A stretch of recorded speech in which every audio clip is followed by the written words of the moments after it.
Hello again, everybody, and welcome to the Jim Cornette Experience. Today, Triple H cuts better promos on this board member than he did the last one.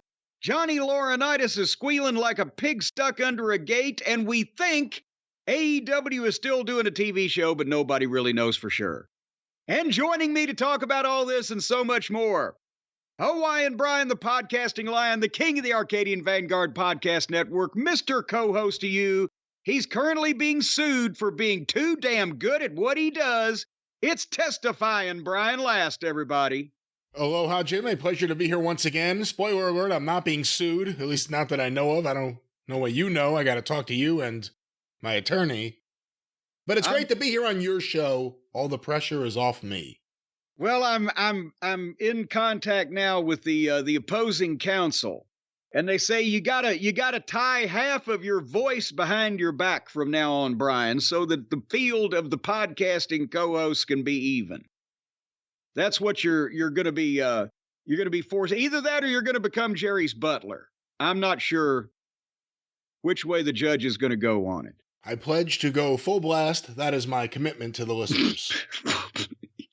Well, at least you've got a pledge. Oh, good Lord.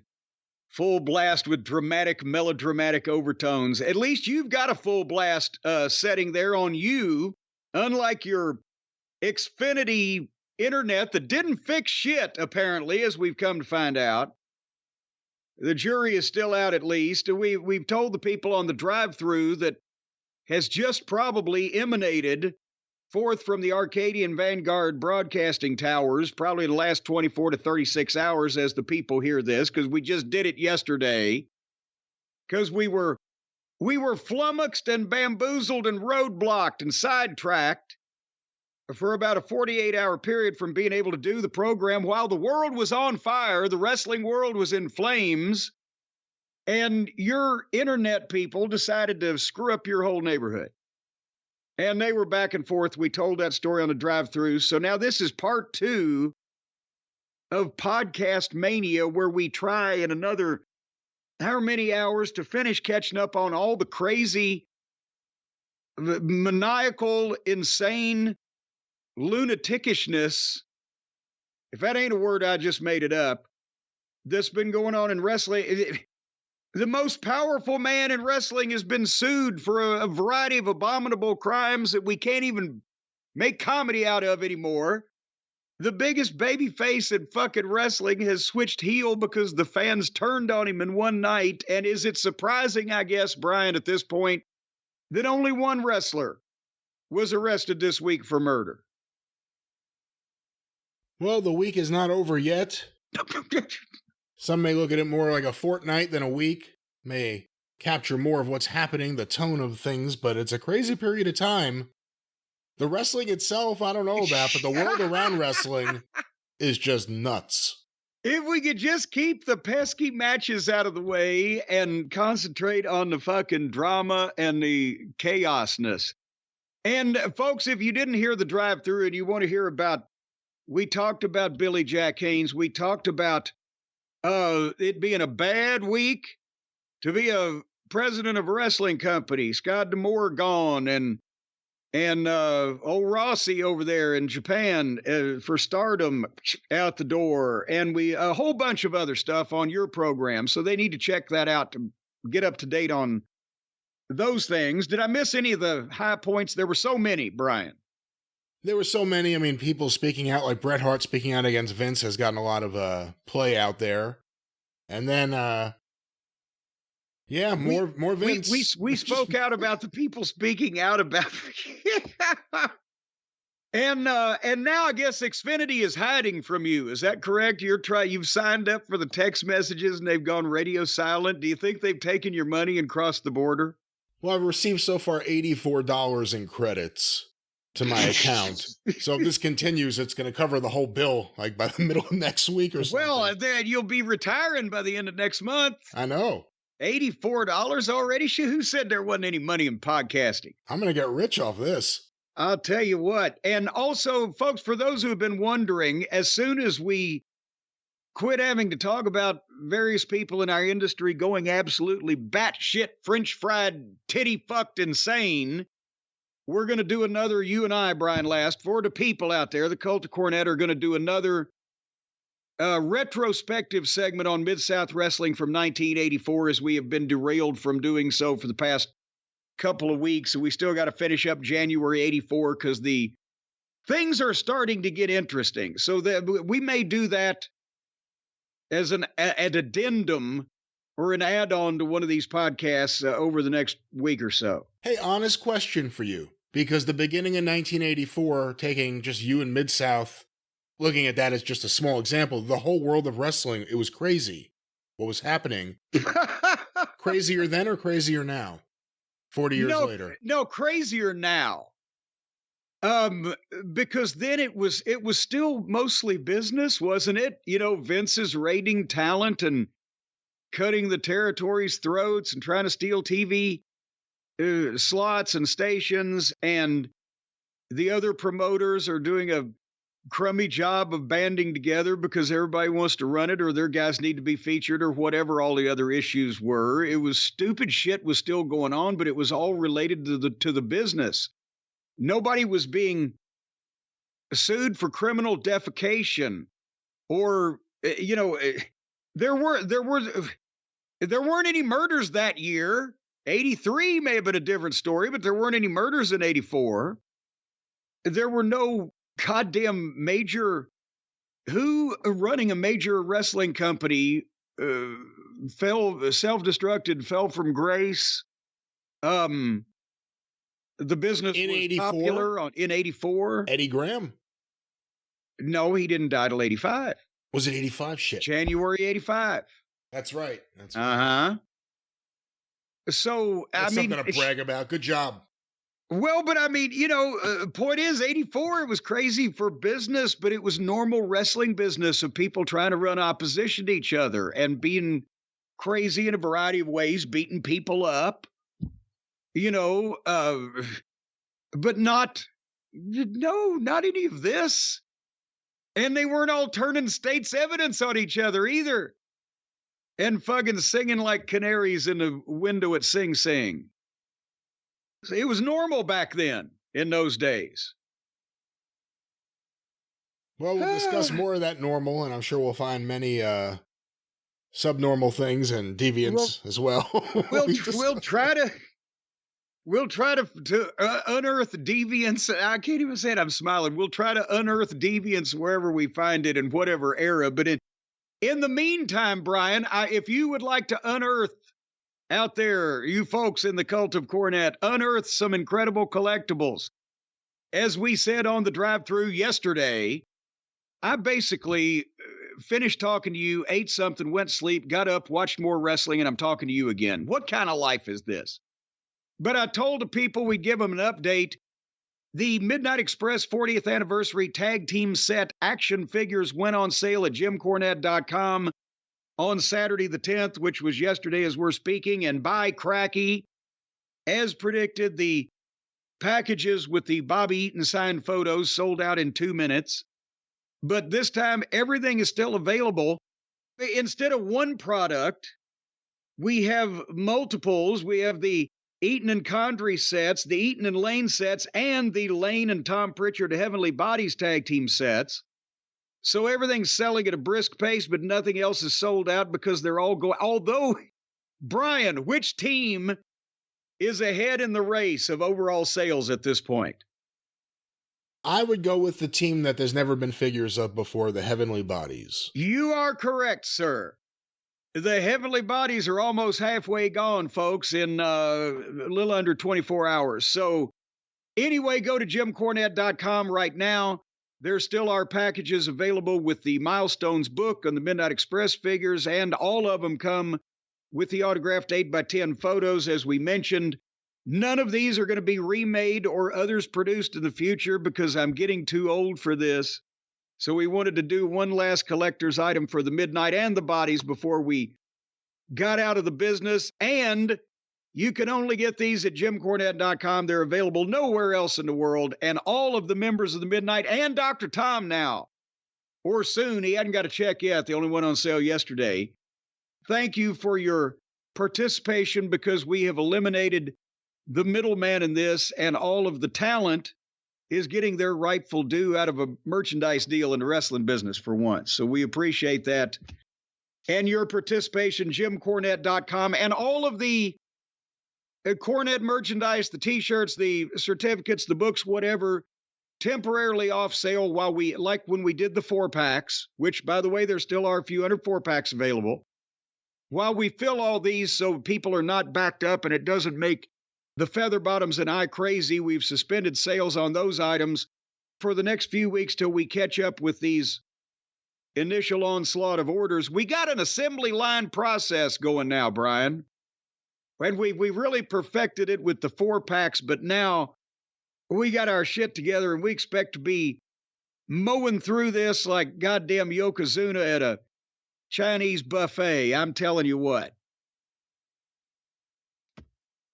All right. Well, that was a hell of an ending there.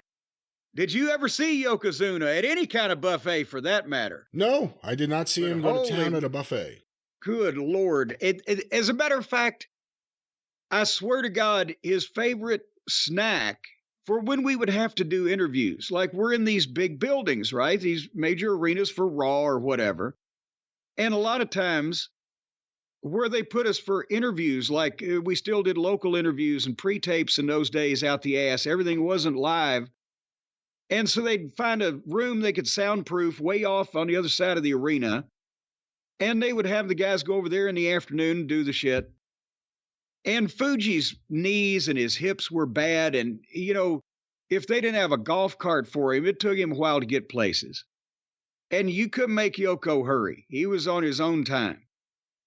And so they nominated me to be I actually got exercise at that point because I was the one who was going back and forth trying to convince Yokozuna to come on over to the promo room. And he would wait till either Brooklyn Brawler or Harvey Whippleman brought him an entire family bucket of chicken from KFC. And then if we had a golf cart, he'd ride it. If not, he would, you know, have somebody carry the chicken behind him and he'd go to the interview room. And by the time we finished doing just pre-tapes, he would have eaten the entire family bucket of chicken by himself. And that's in between lunch and dinner. I can see you're amazed. I'm starving.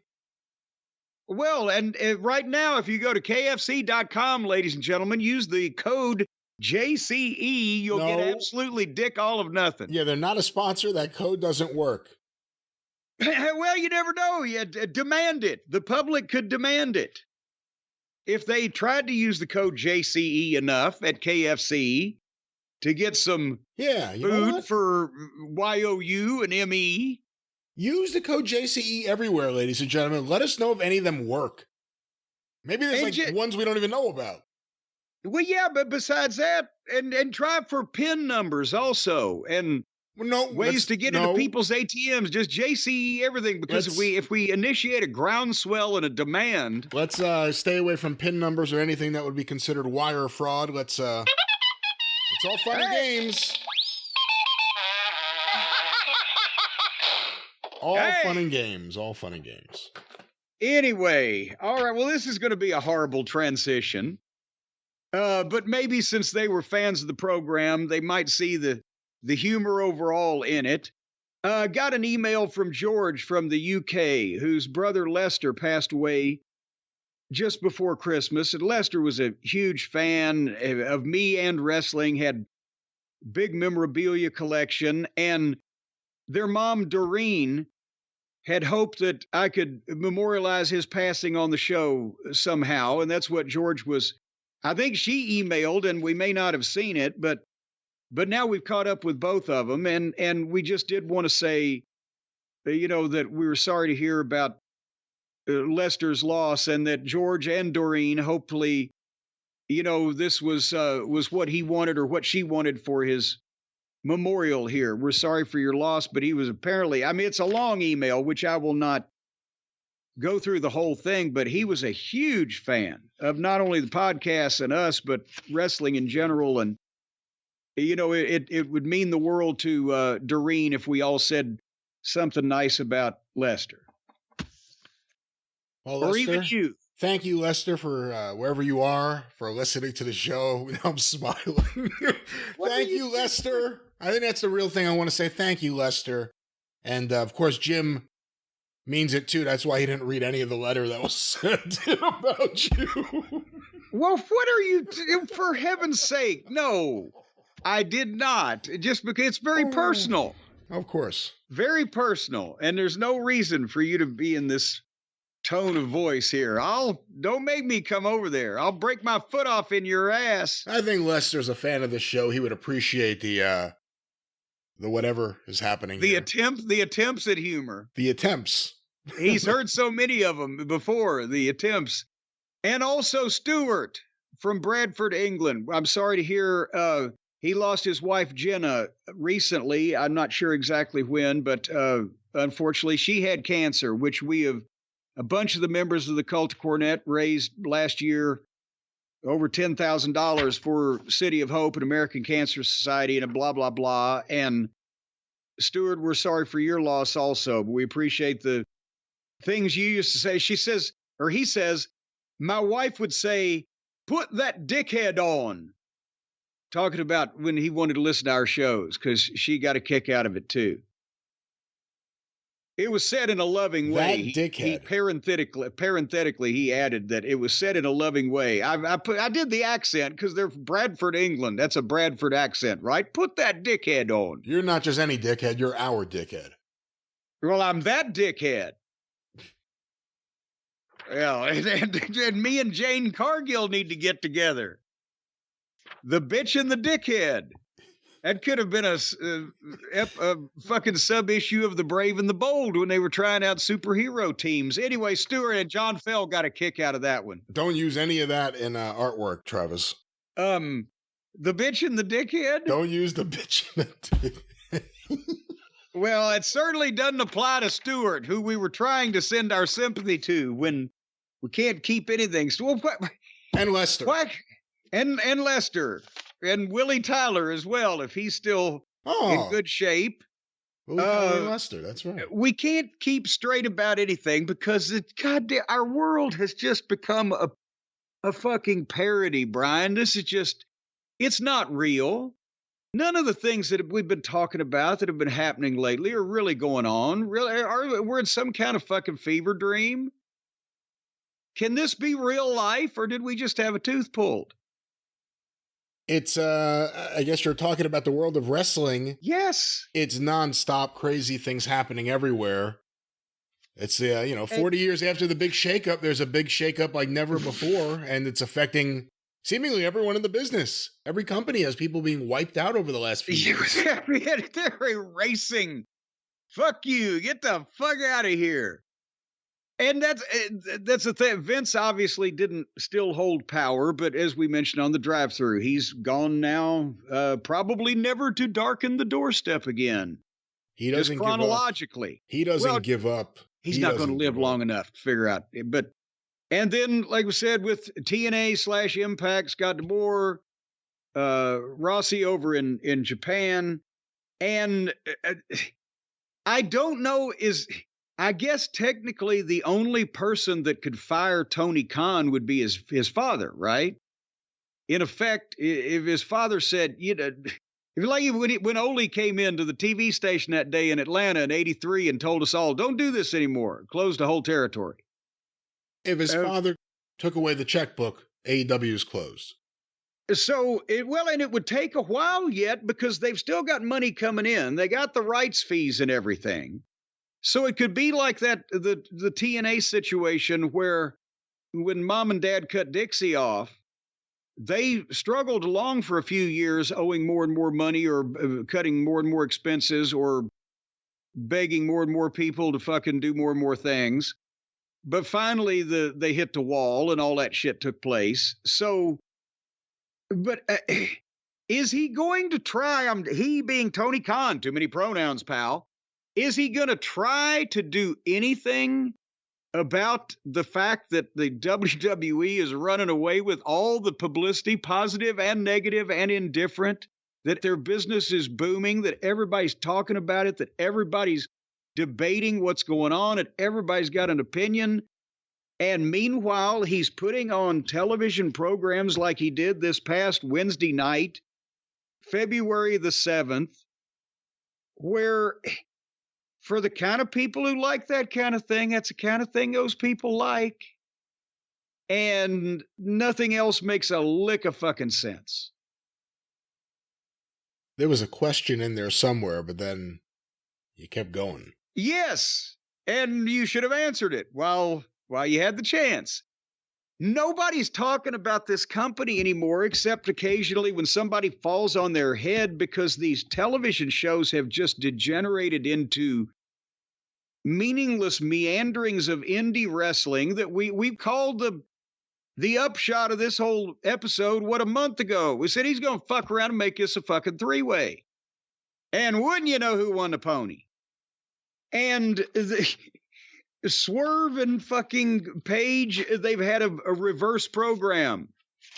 And the fucking, the whole 9 yards, it's just a malaise. It's a zombie program at this point, just appealing to the same people that tune in because they feel like they need to. To answer your earlier question, I guess my question for you would be, if AEW had things going pretty well right now, if they had buzz for anything they were doing right now, other than just like the debuts of people or the goodbyes for people, wouldn't they still be swallowed up by everything that's happening with WWE? It's too big right now. Oh, yeah, but at least they'd be putting up a fight instead of rolling over and allowing themselves to be used as a doormat, because Tony thinks this shit is good. And that's nobody's over. No issue is over. We've talked about it. And then the Buckaroos come out. And did you see somebody on Twitter, don't want to get anybody in trouble, but somebody on Twitter tweeted out a picture of them in their blood-stained white outfits and made it an advertisement for a Halloween tampon commercial, or costume, rather. 2 pussies included in photo.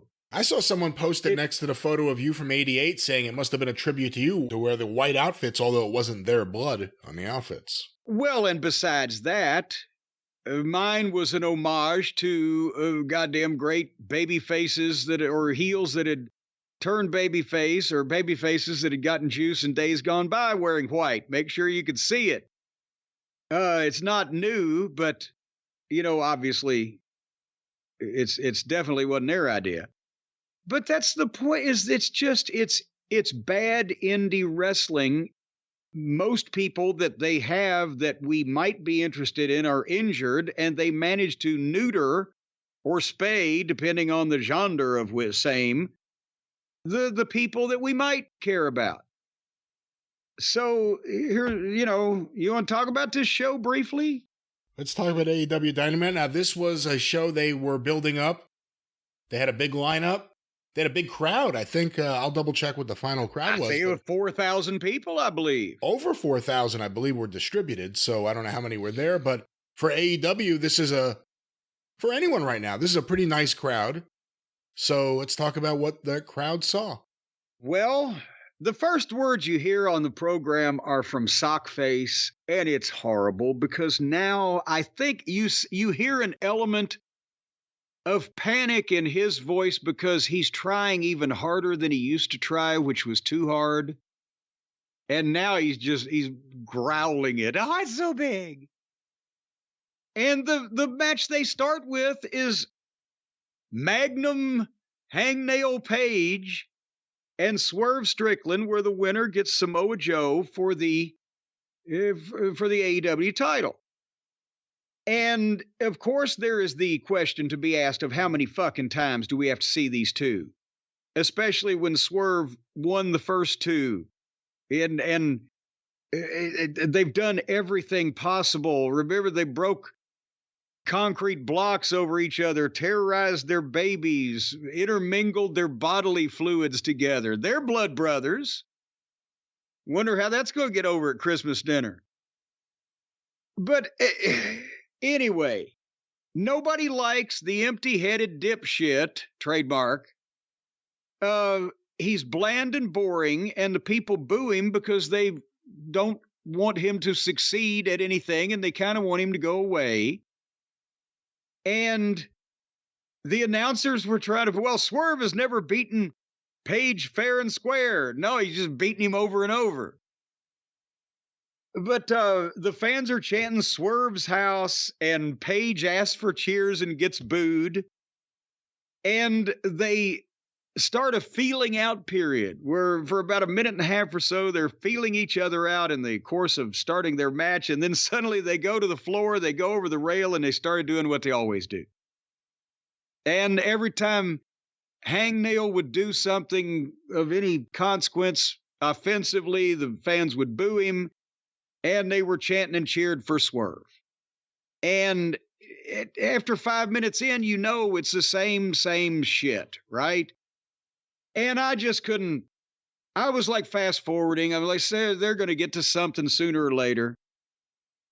And at 22 minutes into the program, they were out fighting on top of the barricade, and Swerve tried to pile drive Page on top of the barricade, but Page instead did some kind of sloppy DDT, and they went to the break.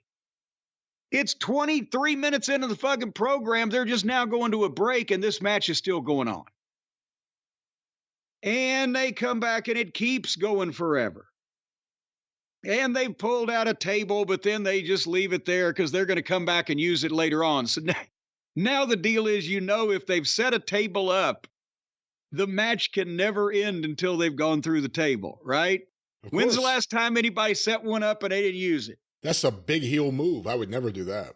Well, you know, you're complete fucking idiots. You're burying your own shit. Now, whatever you do till somebody goes through that stupid fucking table, it ain't going to count. So, at one point, Page gave Swerve the dead eye, his thing. He picks the guy up over and he drops him on his head on the apron of the ring. But while Swerve is laying there selling on the fucking ground, Nana revived him with his dance. Did you see that? Mm-hmm. And then as Nana does that, Page comes out, takes a chair, and whacks the fuck out of the heel manager, and the crowd boos. The crowd booed the babyface hitting the heel manager with a chair. Brian, when did you ever in my career, on tape, live, in any promotion, in any company, anywhere that I was a heel in, hear anyone boo the babyface for striking me in a violent fashion? Maybe like Philadelphia, but even there were enough babyface fans that they would overpower. It's just you would hear some heel fans, but... Yeah. And only when it was Laurenitis, come to think of it. Because the people in Philadelphia are Nostradamuses, every single one of them. So then... But I think the other thing is you have to acknowledge Adam Page is the heel. The Elite are heels. I mean, the Young Bucks are heels. Adam Page is in the Elite. Adam Page is a heel. You could tell he grew out his mustache. Dax must be jealous. Grew out pretty quick and thick. And Swerve and Nana are clearly babyfaces. That's because Page eats a lot of shit, so it's got fertilizer. And Swerve and Nana are clearly babyfaces. And who doesn't like an elderly dancing man?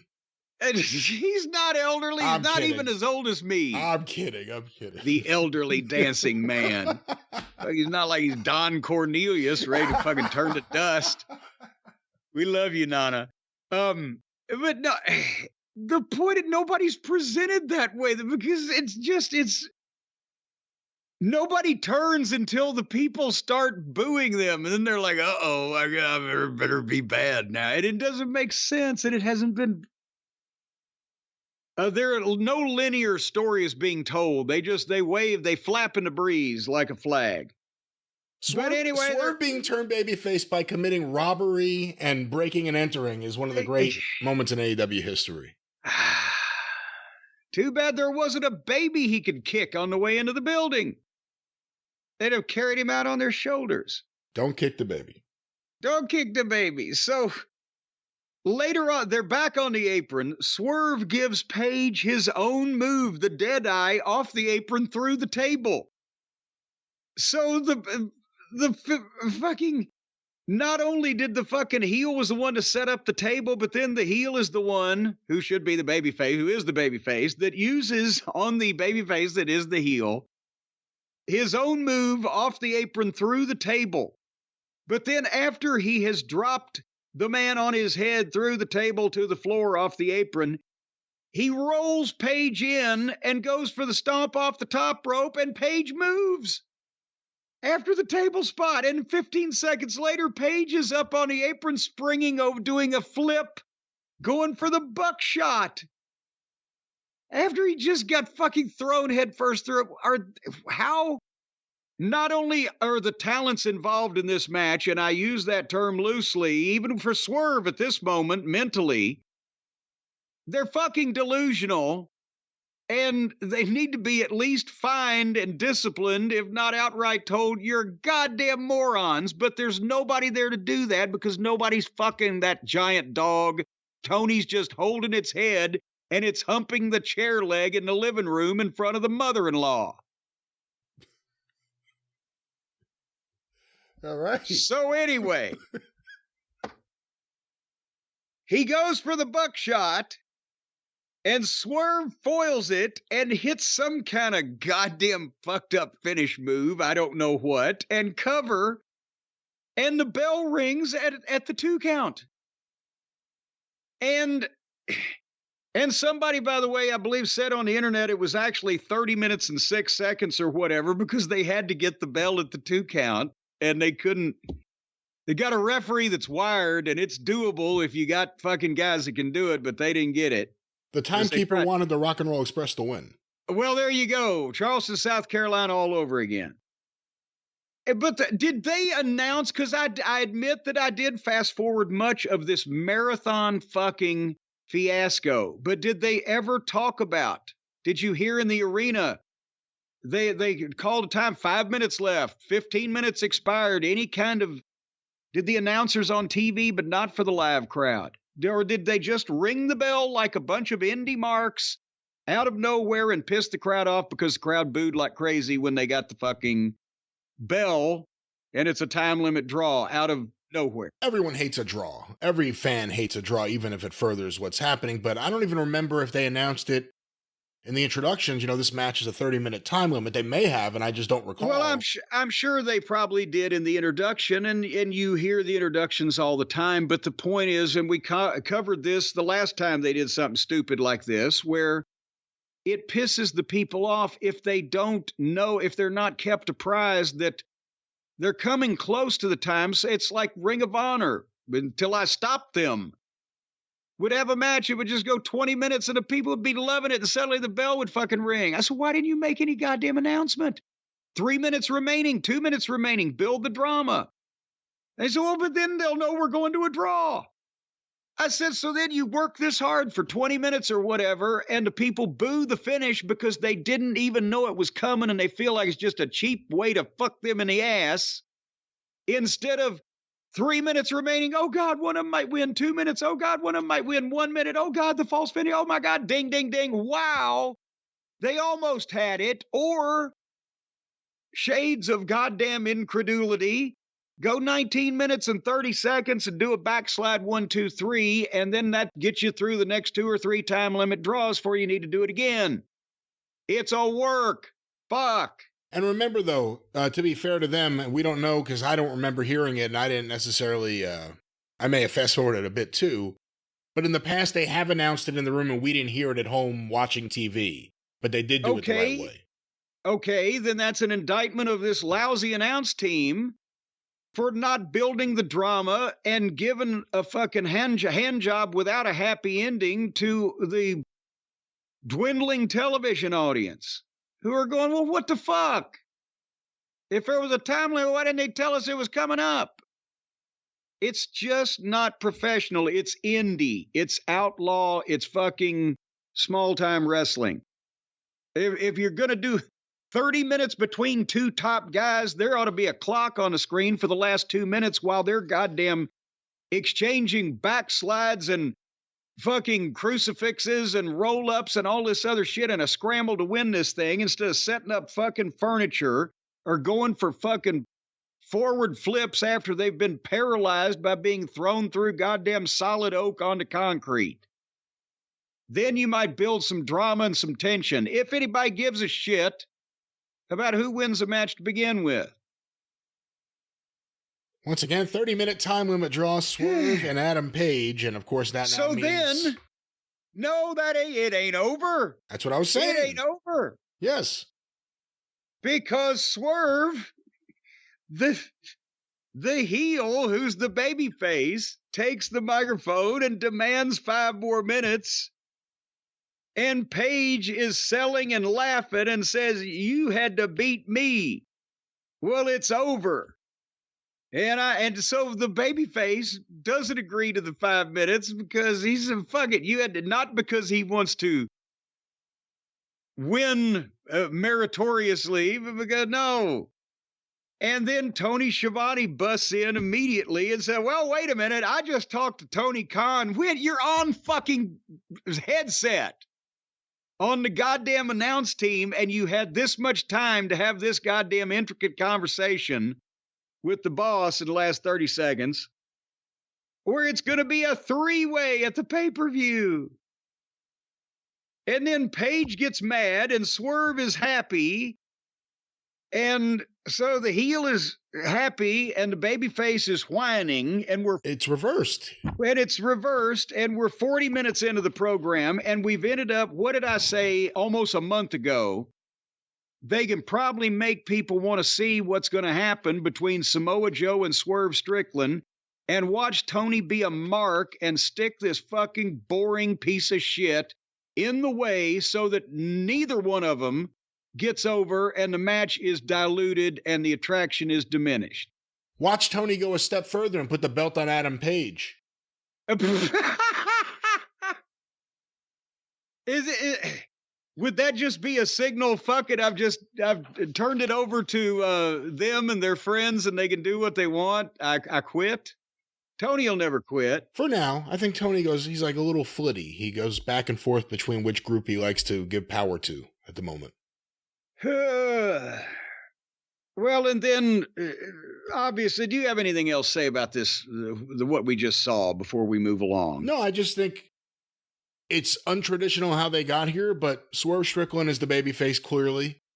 There's no ambiguity about it other than the fact that he is a heel stable and his manager is with the... Well, he's a babyface, and Adam Page and his giant mustache is clearly the heel.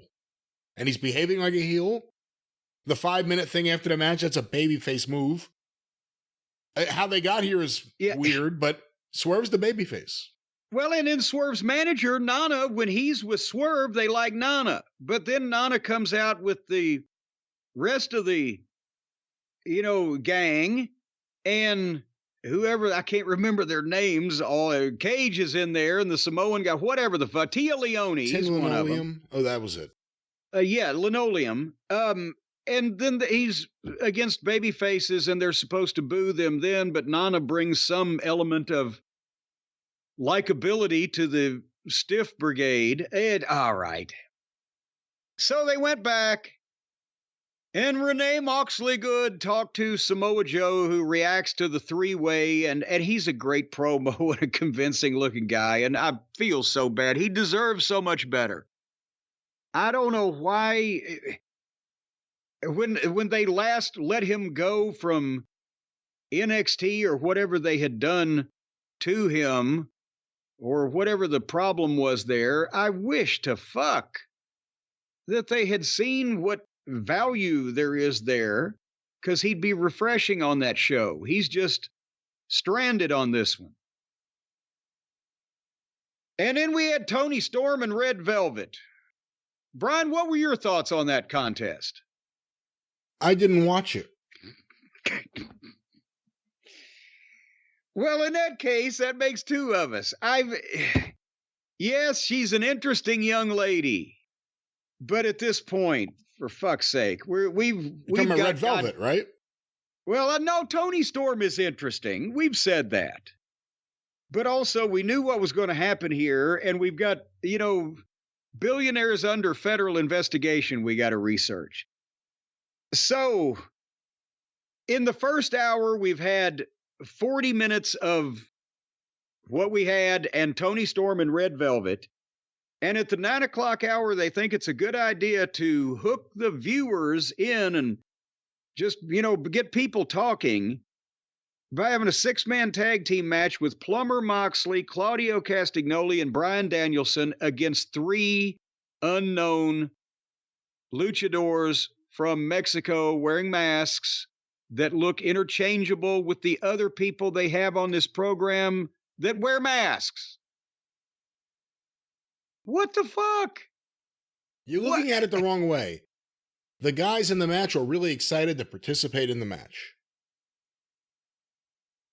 And this is a way you could build towards a great relationship with CMLL, perhaps a new Forbidden Door, not just AEW versus New Japan, AEW versus Arena Mexico. Wait a minute. Hold on one second. Let me just do what I was just thinking is. Oh. Excuse me. So, for 20 minutes at the top of the 9 o'clock hour, 3 people that we've never seen and can't tell apart wrestled. The 3 guys that, bless Bryan Danielson, at one time he was so good. Oh, those nostalgic days. I feel like playing the Boys of Summer in the background while I remember how good Danielson was at one point in time. And then there's poor Claudio, but to Plummer, we've seen all there is to see. And finally, another 3 unknown masked luchadors came into the ring. Everybody stared at each other. And then here came Christopher Daniels and Mac Daddy and the other jobbers to hit the ring to bolster the American crew. And all 6 of the Mexican fellers bailed out. And nothing happened. And that was 20 fucking minutes on national television. And Brian, you were asking me at the top of this segment if it wasn't just that the WWE would overpower anything right now. This did not have the drawing power it would necessitate to pull a greasy string out of a cat's ass. So I don't know that it would need all of the current scandals and chaos up in Titanland to overshadow this. Do you? AEW is appealing more and more to the smallest core fan they have.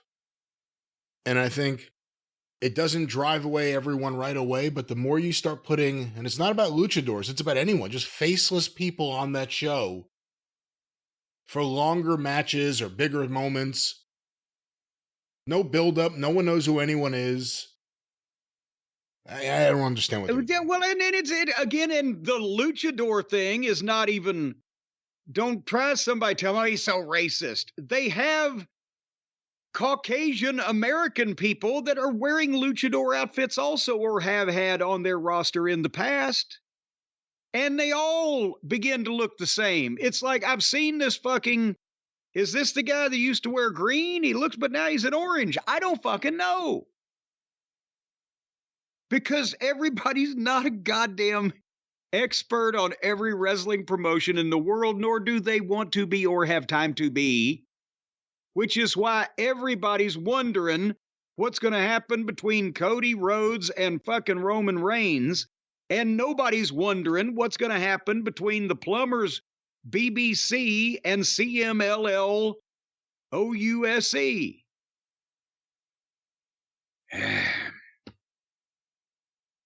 And then, did I miss something? Brian, I saw in the back, Adam Cole is sitting in his chair because he remains crippled. After the devil was revealed, we found out that Lucifer, Mephistopheles, Old Scratch himself, the devil, Satan, can't walk. He's disabled.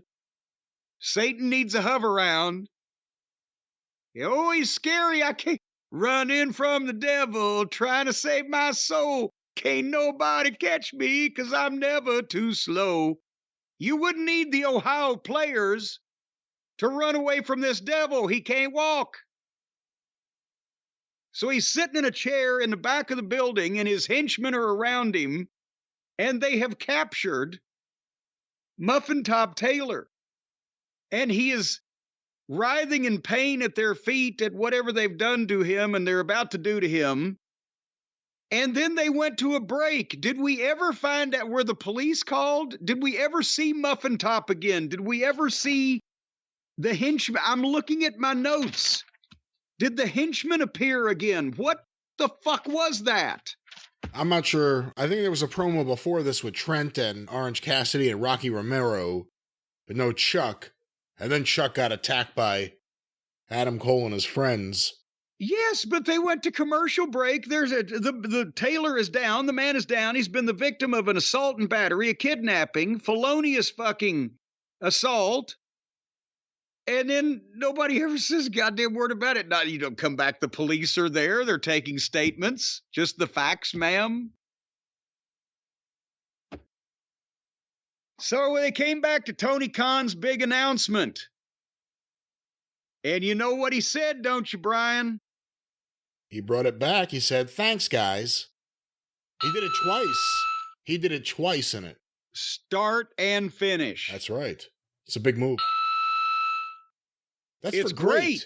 That's for great, not thanks, guys. Well, it's a great thing that he brought back thanks, guys. Anyway, the big announcement. Bastard.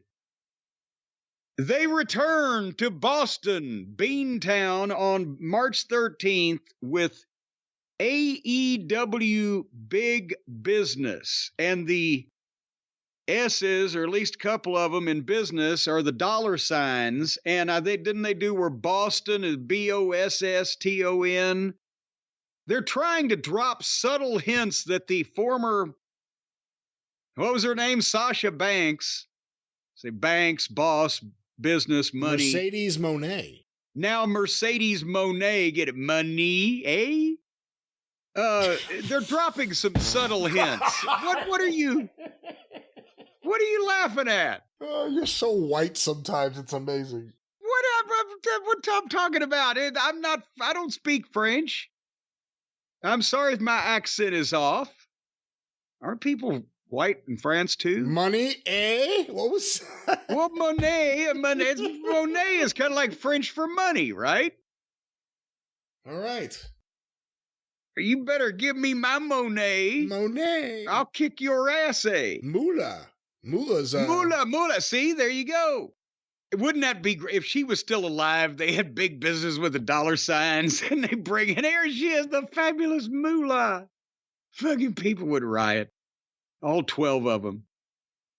But anyway, Tony's reading off the teleprompter, but at least he's blinking now. They must have. Do you think they'd, like on that Star Trek episode where the leader of the country was a puppet that was anesthetized? And do you think they're giving Tony a shot now before he does his announcements? He was almost getting like angry in tone. He was almost spitting out what he was saying and trying to look as confident as he can while he's clearly reading it off of something.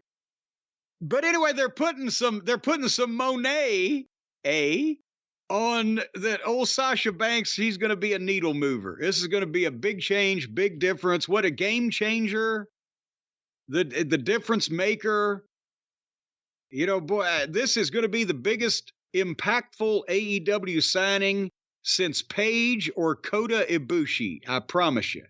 Real quick, before we get off this, let's talk about the results, because as we are recording, it's a few days later, tickets went on sale. AEW Dynamite Big Business, Wednesday, March 13th, according to WrestleTix. Current available tickets, 1,230. Current setup, 6,831. Tickets distributed, 5,601. Well, but now, question is, 32 days until the show. The last time they were there was last July for Blood and Guts. They drew 8,900 people. When did the tickets go on sale? They went on sale Friday, I believe. Aha! So that was after the announcement. After the announcement. But at the same time, the last time they were there, they were 8,900. So for her to, well, but same, they're not doing anything like what they've done the last time they've been anywhere, if that is in any kind of English. They're down everywhere. So this would be, I would think she has made some impact there.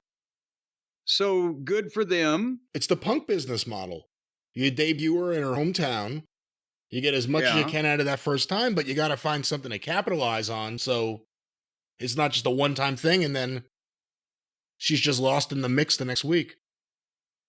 Well, that's what I was going to say. I hope she makes all the million whatever dollars that Tony is paying her for her contract back on the first gate in Boston there, because in 6 weeks, she's going to be one of the girls, right? Because that's what happens to everybody.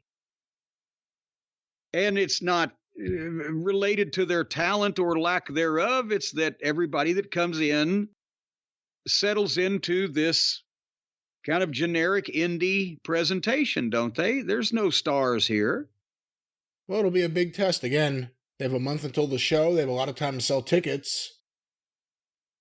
You know, you got to think at least the first night it'll be a big deal, and then we'll see what happens after that.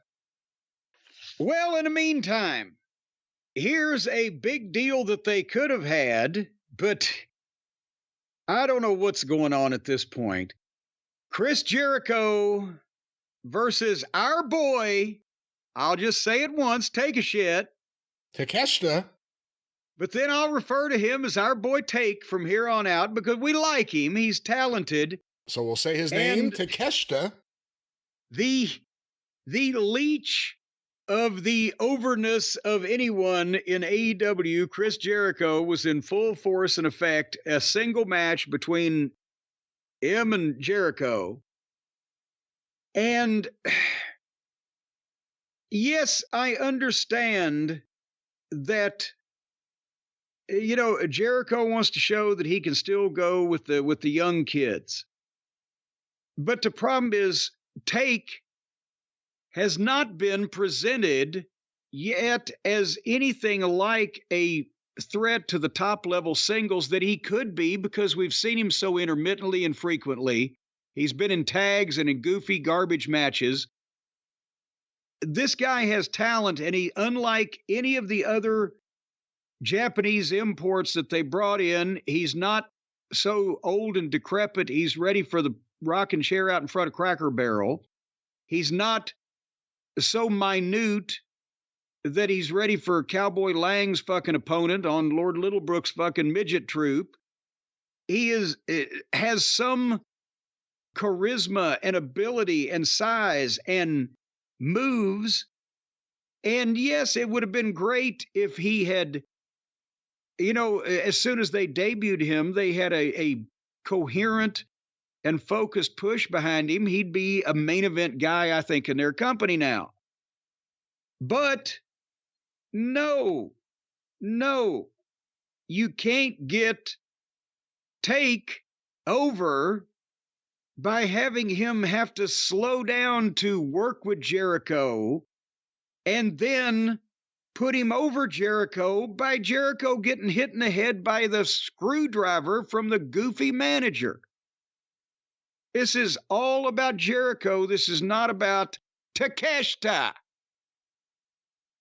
Tell me I'm wrong. You must really mean it. No, it's completely the problem. Takeshita turned heel. He showed a lot of promise. Turned heel. Showed a whole lot of promise. What has he done since then? He's done nothing to break away from the pack. Held down by this callous crap. Tag matches.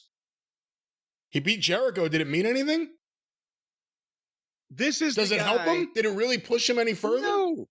It was just another garbage match. And we'll tell y'all what happened in a second. But in generics, this is the guy that should be Nakamura in the WWE. They should be doing videos where he speaks forcefully and confidently in Japanese, his native language, and they put the subtitles up, and he's in a fucking appropriate location with atmosphere. He's somebody, he's dressed up. Maybe he's instead of the fucking goddamn nice restaurant that the Escobar crowd is in over there with people dining around them. The focus is on him. He's in a goddamn fucking luxurious fucking hotel suite. And he's saying these things dressed up as somebody, and then they're translated on the subtitles. And he's beating people in singles matches left and right. And instead, he wanders around with the rest of these goofy groups. And Hobbs is in the same situation. He could be treated with the same concept, completely different looks as Takeshita. But that's the thing with Jericho. They have a match, 1 minute in, they're out on the floor. He gives Jericho a brainbuster on the floor, picks him up and rolls him in, and the match continues. So the brainbuster on the floor is a heat spot at this point now on a 50-something-year-old man. Don't you need a brain for the brainbuster to actually have an effect on you? It's the neck. They just named it the I brain know. buster. Making a joke about Jericho's lack of brains. Well, no, I was trying to, actually, what you said, you raised a valid point, but unfortunately, if it was something that would attack the brain instead of the neck, Jericho would be impervious. Should the fans contact Stephen P. New to sue the brainbuster for false advertising?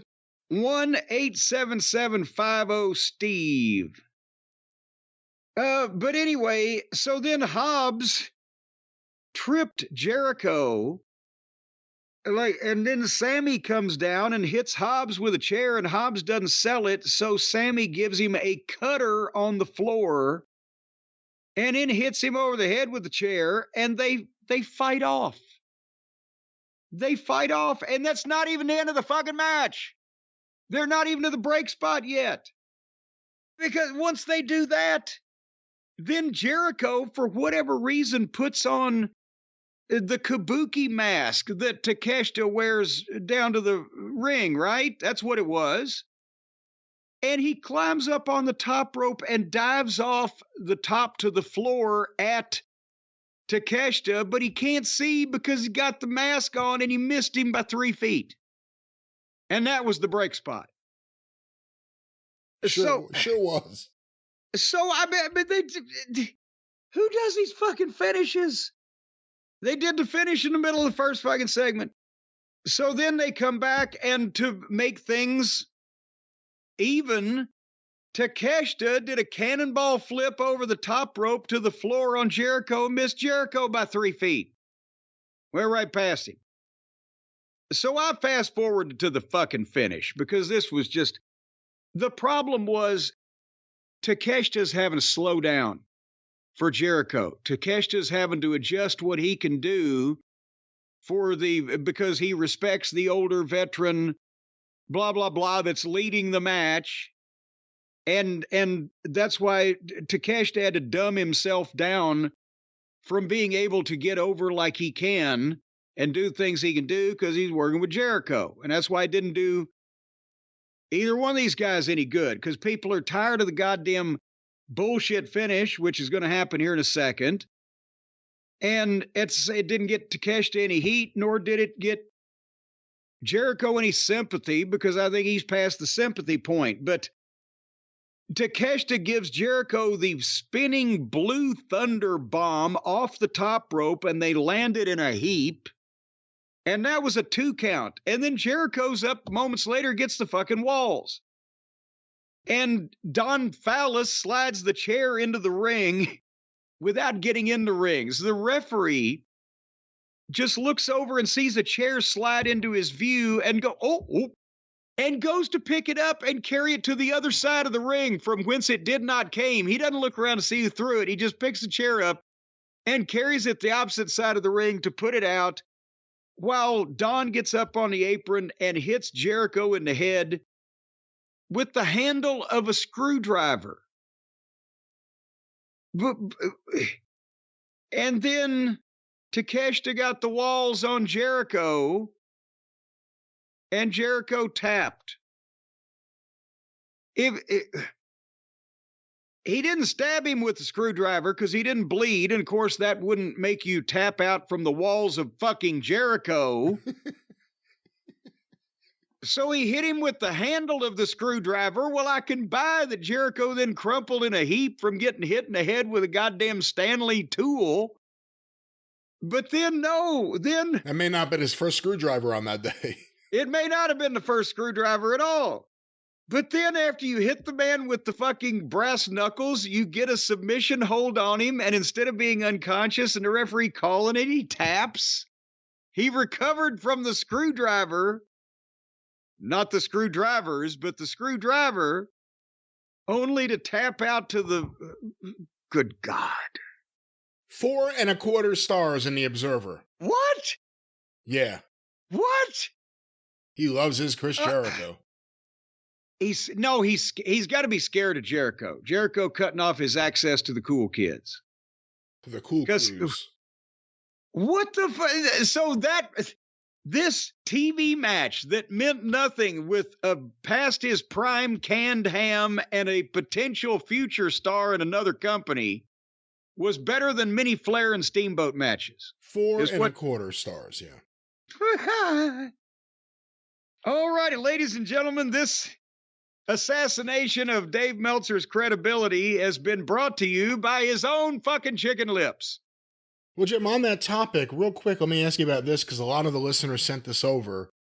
It's a quote apparently from Dave Meltzer on Wrestling Observer Radio about Chris Jericho, that he should only be losing when the losses mean something. Honestly, he needs some wins over top guys right now, because whatever you want to say about him, unless he's going to leave for a while and come back, and this is a comeback for redemption thing, he's the highest paid guy in the company. And it's like, you really want to protect that investment. If you're paying a guy that much money, you can get anyone to put over these guys. You need to have him lose when the losses mean something. Which is probably exactly what Chris told them. Oh my God. Where do you even start with this? We knew that he was, I guess it's news to a lot of people that he's the highest paid guy in the company. We have long been aware of that. Well, no, that's why the Buckaroos had to say they were the highest paid tag team of all time, because individually they don't get what Heat Sapper over there gets. But where do I even start? No, that is predominantly what Jericho should be doing now, is putting guys over in the end. And sometimes even on the path. Now, this match, if the booking in AEW was proper in any fashion, and Takeshita had been used normally and pushed from the start instead of debuts and turns and forgets and here and there and gone and in the group or whatever the fuck. But if all this had been done correctly up to the start, or up from the start till now, and anybody cared about this shit, and the finish wasn't so badly done, and the manager's interference wasn't so fucking goofy and obvious, and so much of the heat didn't go on the referee or just the promotion in general, this is exactly what Jericho should be doing, is putting a guy like this over. The only caveat being, as I mentioned, besides that, having a match with Jericho doesn't really do Takeshita a lot of good right now because he has to slow down so much for him. But to beat him, okay, if everything else that I said was applicable, instead of this was just another throwaway TV match, because none of those things that I mentioned that you need also applies. But for Dave to... What they should be doing right now with Jericho, honestly, I know he's got a 10-year contract, but my God, he looks like this now. What do you think in 2 or 3 years? Tony should be concentrating on Jericho getting in a coherent personal issue with one guy and taking about 3 months. And if you want to give him one to get him back over, okay, but is Chris Jericho about as over now as he's ever going to get? He's still mostly trading on past honors and reputation and his name. But if you want to give him a little program with somebody upper level to get over, and then give him some other focused program to get a young guy over. And then maybe do it again where you give him somebody to get a little win back in the end, and then get some other guy over. And there you've got a fucking year and a half down the road. But you can't let him book it because then he'll just do what he always does and take care of himself. Because he's a fucking glory hog and a goddamn heat sapper. But if you're paying him more than you're paying everybody else, you should be telling him what to fucking do. But that's also another thing. It's not happening in this company. So, but Dave refuses to start with the viewpoint that there's anything wrong whatsoever with AEW, its booking, its presentation, Tony Khan's mind, and or any of his friends' contributions to whatever's going on over there. And then he starts at the point that it's actually a real company where shit makes sense and somebody's in charge. And then he says what ought to be done. But he overlooks the fact that he has based his suppositions in a foundation built in a dream world. See, the fact is he was saying the truth when he said that you're out of touch. You're out of touch with what he needs to help his business. Yes, what Dave needs to help his business is more gullible trampoline cowboy aficionados who will follow his drivel, where a throwaway television match involving the aforementioned senior citizen and the aspiring young Japanese prospect is better than Ric Flair and Ricky Steamboat because, well, why wouldn't it be? Would you like to move on to the big main event of the AEW Dynamite episode, Brian? Well, I think we must. The World Tag Team Championship on the line, the long-awaited showdown, the first time these two teams have ever met. Big Bill and Ricky Starks against Sting and Darby Allin. Tag team title on the line in a tornado match. All four in the ring. Anything goes. No disqualification. Lazy booking. Two referees to enforce the rules that they don't have.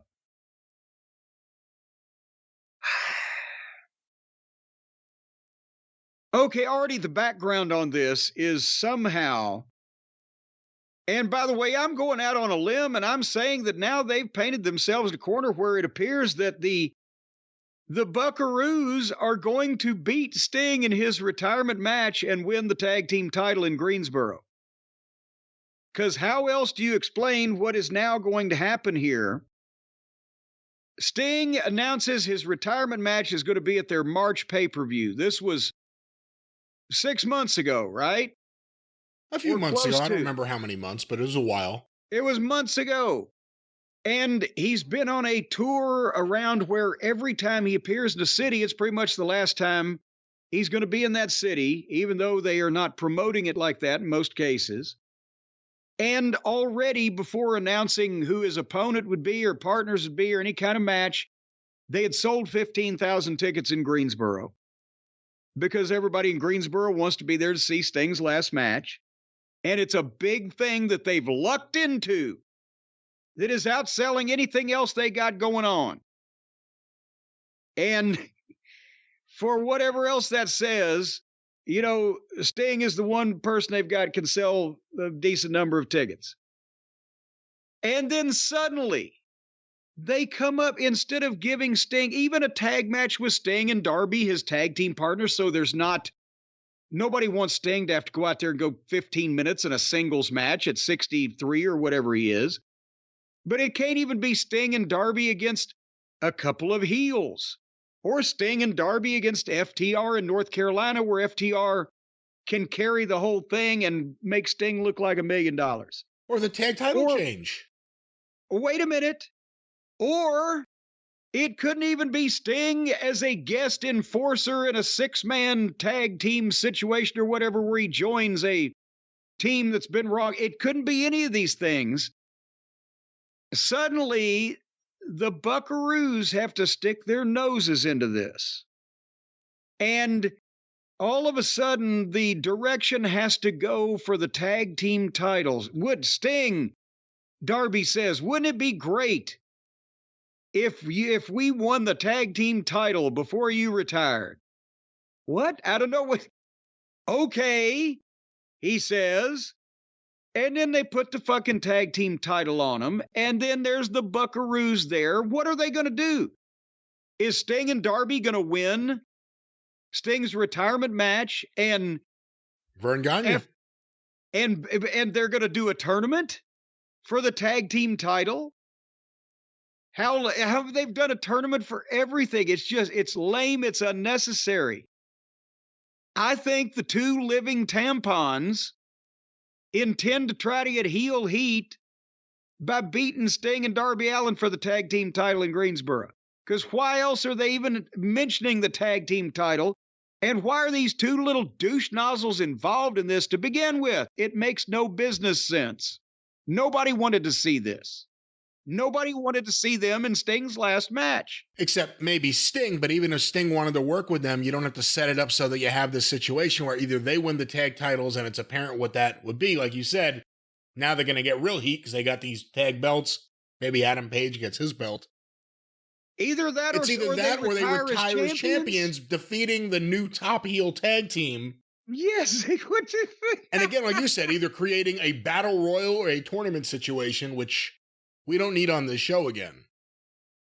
And then even if the fucking little twats win that, they lost their first big match after they come out and lay waste to everybody. Well, we'll get there. Let's talk about this tag team title match on TV first. Sting and Darby and Big Bill and Ricky Starks, tornado match, anything goes. The first time they've ever met. And they tornado, anything goes. 2 referees. Relaxed rules. Fuck.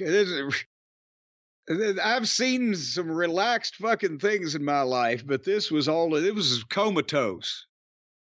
So anyway, the bell rings, they get in a fight, and immediately all 4 of them fight through the arena and use the garbage cans and the bullshit. And Sting gets up there and everybody stands there and catches him as he jumps off the bleachers. And I said, okay, they're not even going to, this was my notes, they're not even going to try to have a match. I'm fast forwarding to the finish to see how they lose the belts. And they did the garbage for a while that, the indies don't do all of the stuff that they did because the indies can't afford to rent these big buildings where there's no people in them. So they got more space here. But anyway, Sting got the Scorpion on Starks, and Big Bill and Darby fell off the apron through a table. Another table. But this time, Big Bill, the 7-foot giant, and Darby Allin, the fucking indestructible babyface, apparently, they're 2 big fucking gaping, yeast-infected pussies next to Page and Swerve because they just went through a table in the same fucking place, goddamn, not even an hour before this. They were back up just hopping around in no time. So these 2 must be just fucking weak, right? And then Starks got out of the Scorpion, but Sting ran into a padless turnbuckle, and Starks hit him with a spear and got a 2 count. And then, of course, my DVR froze, but because it was 10 o'clock and the show should have been over. But I was able to obtain, by nefarious means, because of the preposterosity of what was about to happen next, I had to see it for myself. The Starks hit the spear, got the 2 count, and then went for another spear, and Sting caught him with a Scorpion, 1, 2, 3. And confetti falls from the ceiling. And Sting's sons, who are in the front row and have been referred to in various points in the presentation here, they're applauding, and he calls them to come in the ring, and they come in the ring. And everybody's celebrating, having a fine old time. And then these 2 white douchebags in white suits with white baseball bats come in straight from Cucamonga and beat up Sting and Darby and his sons. Sting's sons dwarfed the Buckaroos. And they just had to fucking roll over, and then Darby gets color, which of course stains the white suits because they stole my concept. And they tried to get heat forever by beating these guys up. And again, when you've led with the baseball bats, and if you need more than 5 shots on a person with a baseball bat and they ever get up again, that it's fake. And it just, nobody was trying to help. It's fucking Sting. Nobody was trying to help.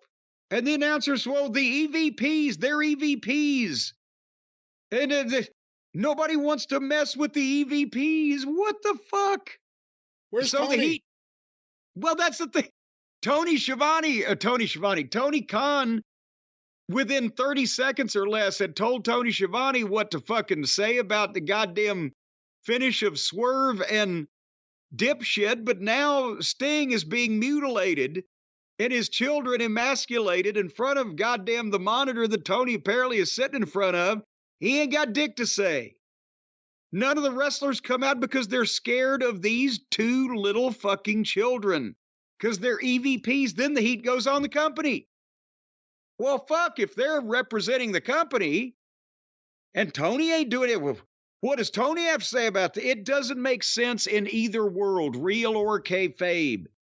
And they're out there trying to be badasses when the fans know that they're fake little phony fucking twits from Cucamonga. And these guys, Sting has to lay down for them. Sting's sons have to lay down for him. So and the announcers again were saying EVP so much that it was embarrassing. Because it's childish. What? I'm sorry. What? No, what? You know what it is too? They lost the time because they could have done this "we're evil EVPs" thing going back to the very beginning. And they never did it right. They're certainly not doing it necessarily right now. But they're introducing this right now when WWE is about to do an evil board member versus the chief creative officer.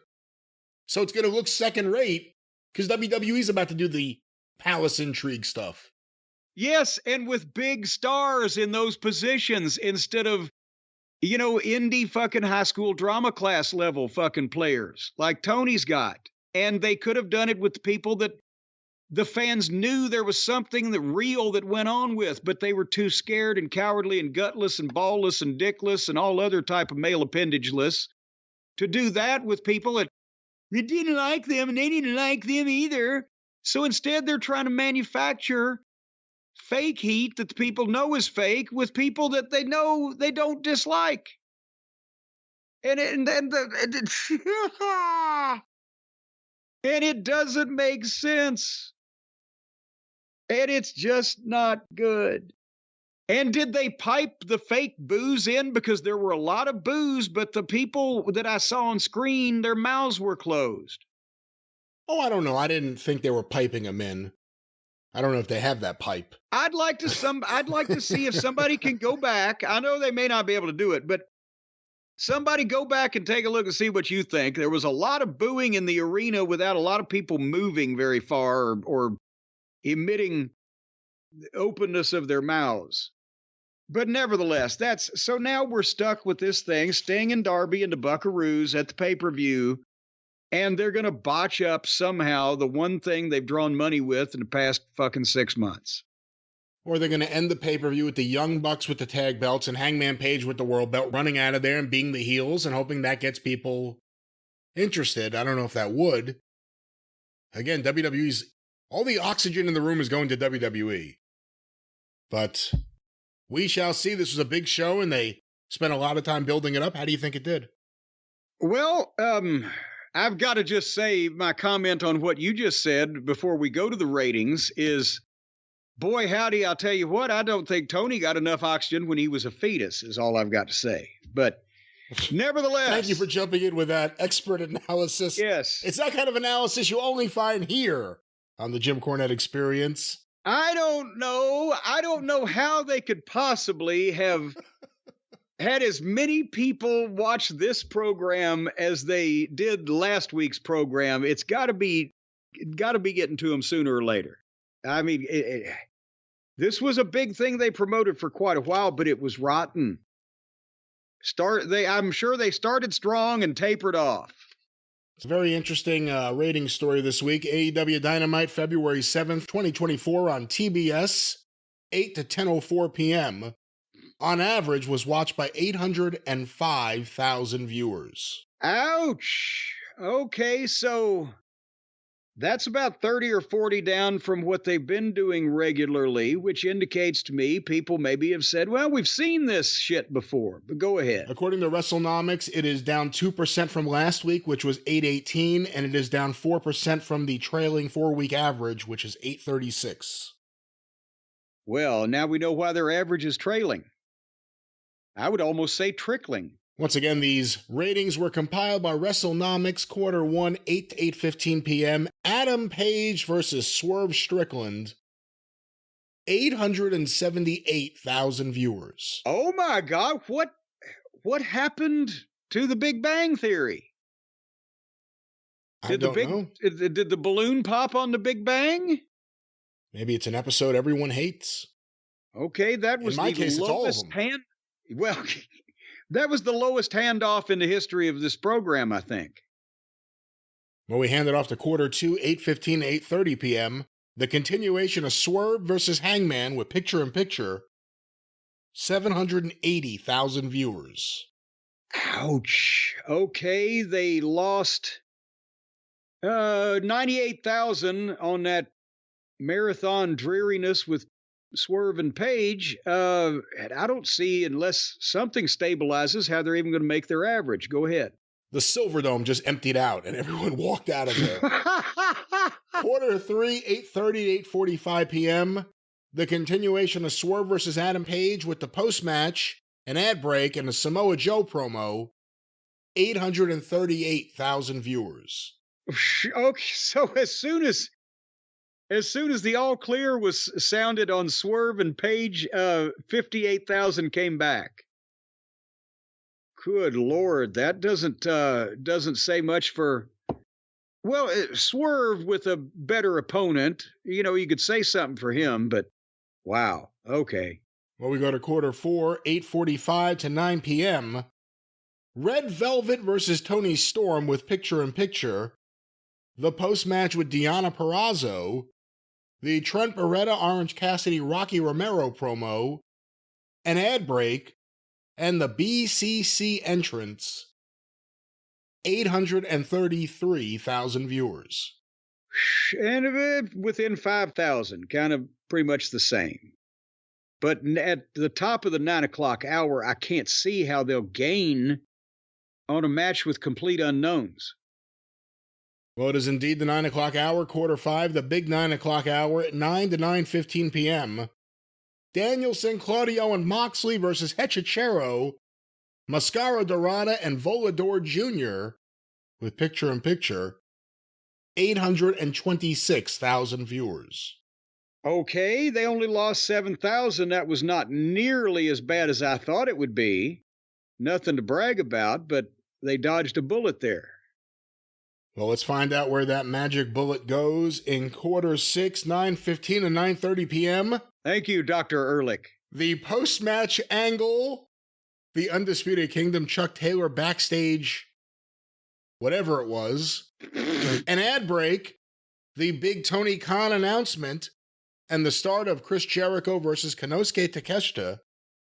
771,000 viewers. Yeah.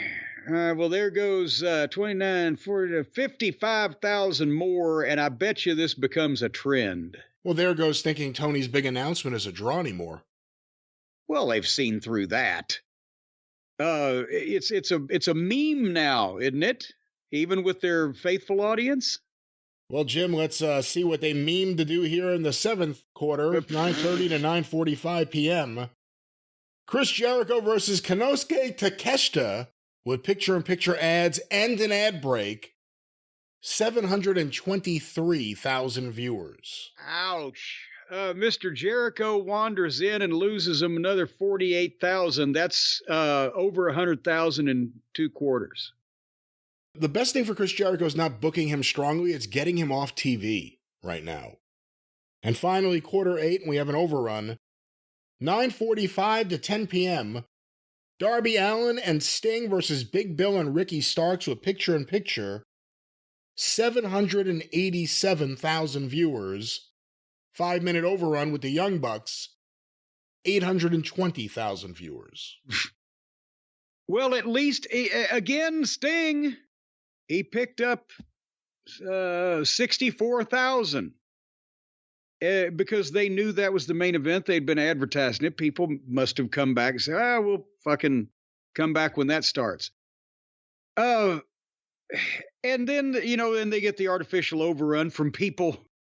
I can't believe 33,000 people just hopped on the last 4 minutes of that. They were tuning in to see fucking Mighty Mouse or whatever was after. But, you've got basically the faithful there. For some reason, they didn't get the big number at the beginning. And so therefore, they didn't lose as much of a percentage of their audience as they normally do. But still, you've got some of the most featured people produce some of the least impressive numbers. And whether it be 100,000 people bailing on the middle of the marathon with hangnail, or whether it be, the Jericho Takeshita debacle at the end, which was the lowest point of the program, practically. Well, it was the lowest point of the program. Jericho's not going to hold people anymore, especially when you put him against someone who we really like and is really talented, but you've done nothing good with. Like, he's not booked weekly, but he's not booked well. Oh, yes, he is. But you know what I mean? Very weekly. He's not out there weekly. He's not out there losing every week. It's just he's booked like shit nonstop. Yes. He's booked very limply. But that was another limp episode of AEW Dynamite. One that their fans were raving about. Dave gave 4.5 stars to a few of the matches there. Dave gave 4.5 stars to the lowest rated segment of the program. And said Jericho should win more. Yeah, that would have saved it. See, all those people tuned out because they got a fucking premonition Jericho was going to lose. The thing that's hurting AEW is Chris Jericho not being presented strongly enough. That's, of all the things, that's what's hurting AEW right now. But, Brian, you know what the people at 10:04 p.m. Eastern Standard Time in the United States of America were ready to do after they watched that television program, don't you? Turn on the Channel 11 news and see what the weather is with Mr. G. Well, it depends on what part of the country you live in, because I don't get your Channel 11. I get my Channel 11, and we don't have a Mr. G or a Master G. But I'll tell you what we do have. We do have a fine night's sleep for everybody listening out there if you get a Helix sleep mattress. That's what we've got, because if you watch AEW on television, if you manage to take toothpicks and prop your eyelids open until the end of the thing, you're going to want something soft and comfortable and warm and inviting and just neighborly to just fall right into and go into snooze land, into slumber town. Take the midnight train to somnambulism. Was that a Gladys Knight and the Pips hit, or did I remember wrong? The midnight train to somnambulism. Where in Georgia is that? It's on the other side of Peachtree City. But anyway, folks, I'll tell you what. No other mattress company can compare to our friends at Helix Sleep, and I'll tell you why. And you may be surprised to hear this, because Brian was. As a matter of fact, Brian accused me of manufacturing fictitious facts. All these fictive facts, I said, facts. Jim. Fictitious factoids about these issues. You did not believe that some of these outlaw mud show mattress companies out there are putting fiberglass in their mattresses. You tried to stop me. You said, no, that can't possibly be. I said, you are incorrect, sir.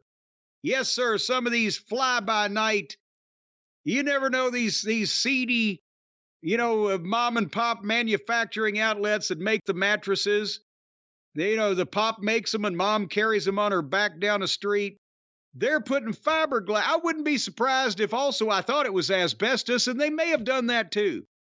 As a matter of fact, a lot of these mattress companies, ladies and gentlemen, you may not be aware of this either, just like Brian was completely ignorant of these facts.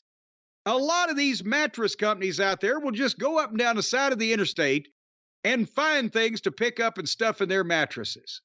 Well, you could be getting spare car parts and pieces off of goddamn 18-wheelers and semi-trucks. You could be getting discarded fucking dead pets. We should remind everyone this is not what you will get from Helix Sleep. You get the finest mattresses, and we can't confirm that any other company is using these items that you are listing. Well, now we can't confirm it, but where does all that shit from the side of the road go?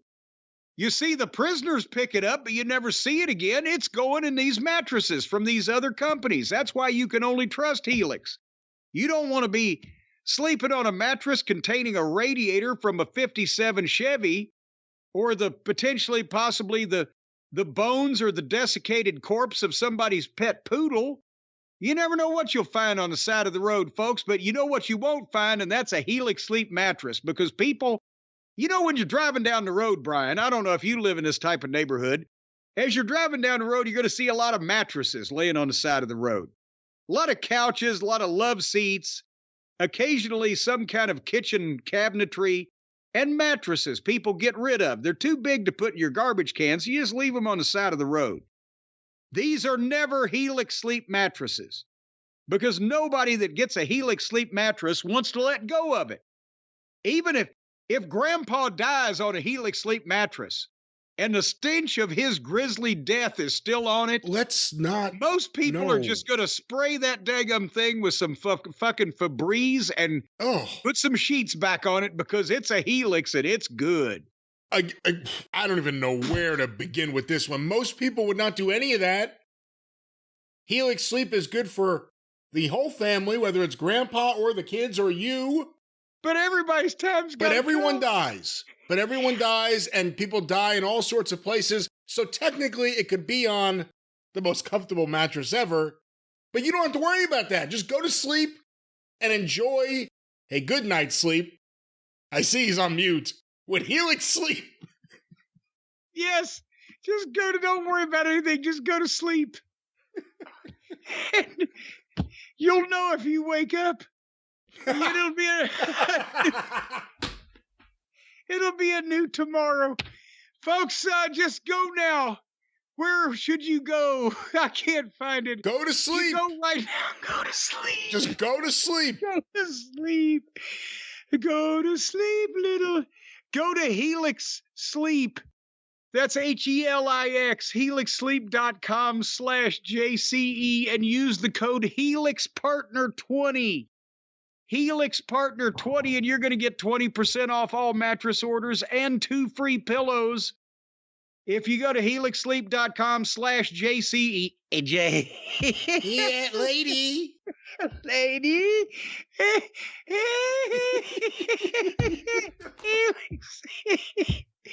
HelixSleep.com. I'm going to do it /JCE and use the code HelixPartner20. You'll get 20% off the orders and 2 free pillows. And I'm crying. I need to wipe my face. Well, wipe your face and, of course, go to bed with Helix Sleep. Go to sleep and don't worry about a thing. You might wake up.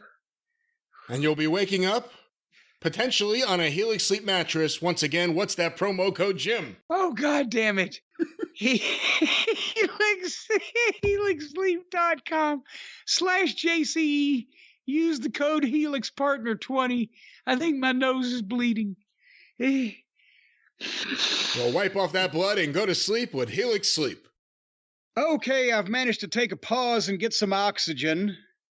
And now we're going to talk about what's taking up all the oxygen, which is the ever circulating universe around the Vince McMahon scandal, which everybody is dealing with or giving their reactions to, or we're finding out more about as time goes on. And one of the things we found out, apparently, whoever at Endeavor, I'm a poet and don't know it, but my feet show it because they're long fellas. That's what Mama Cornette used to say.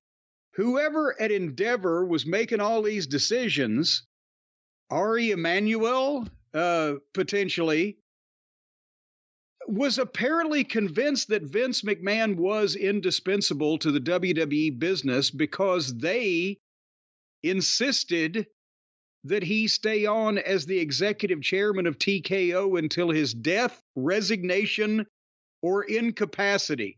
Well, at least 2 of those 3 things happened. It may be less of them insisting on it and him insisting on it as part of a deal. Remember, he's the one who came back to put this thing together. It wasn't so that he would fade into the sunset. It was to try to set himself up.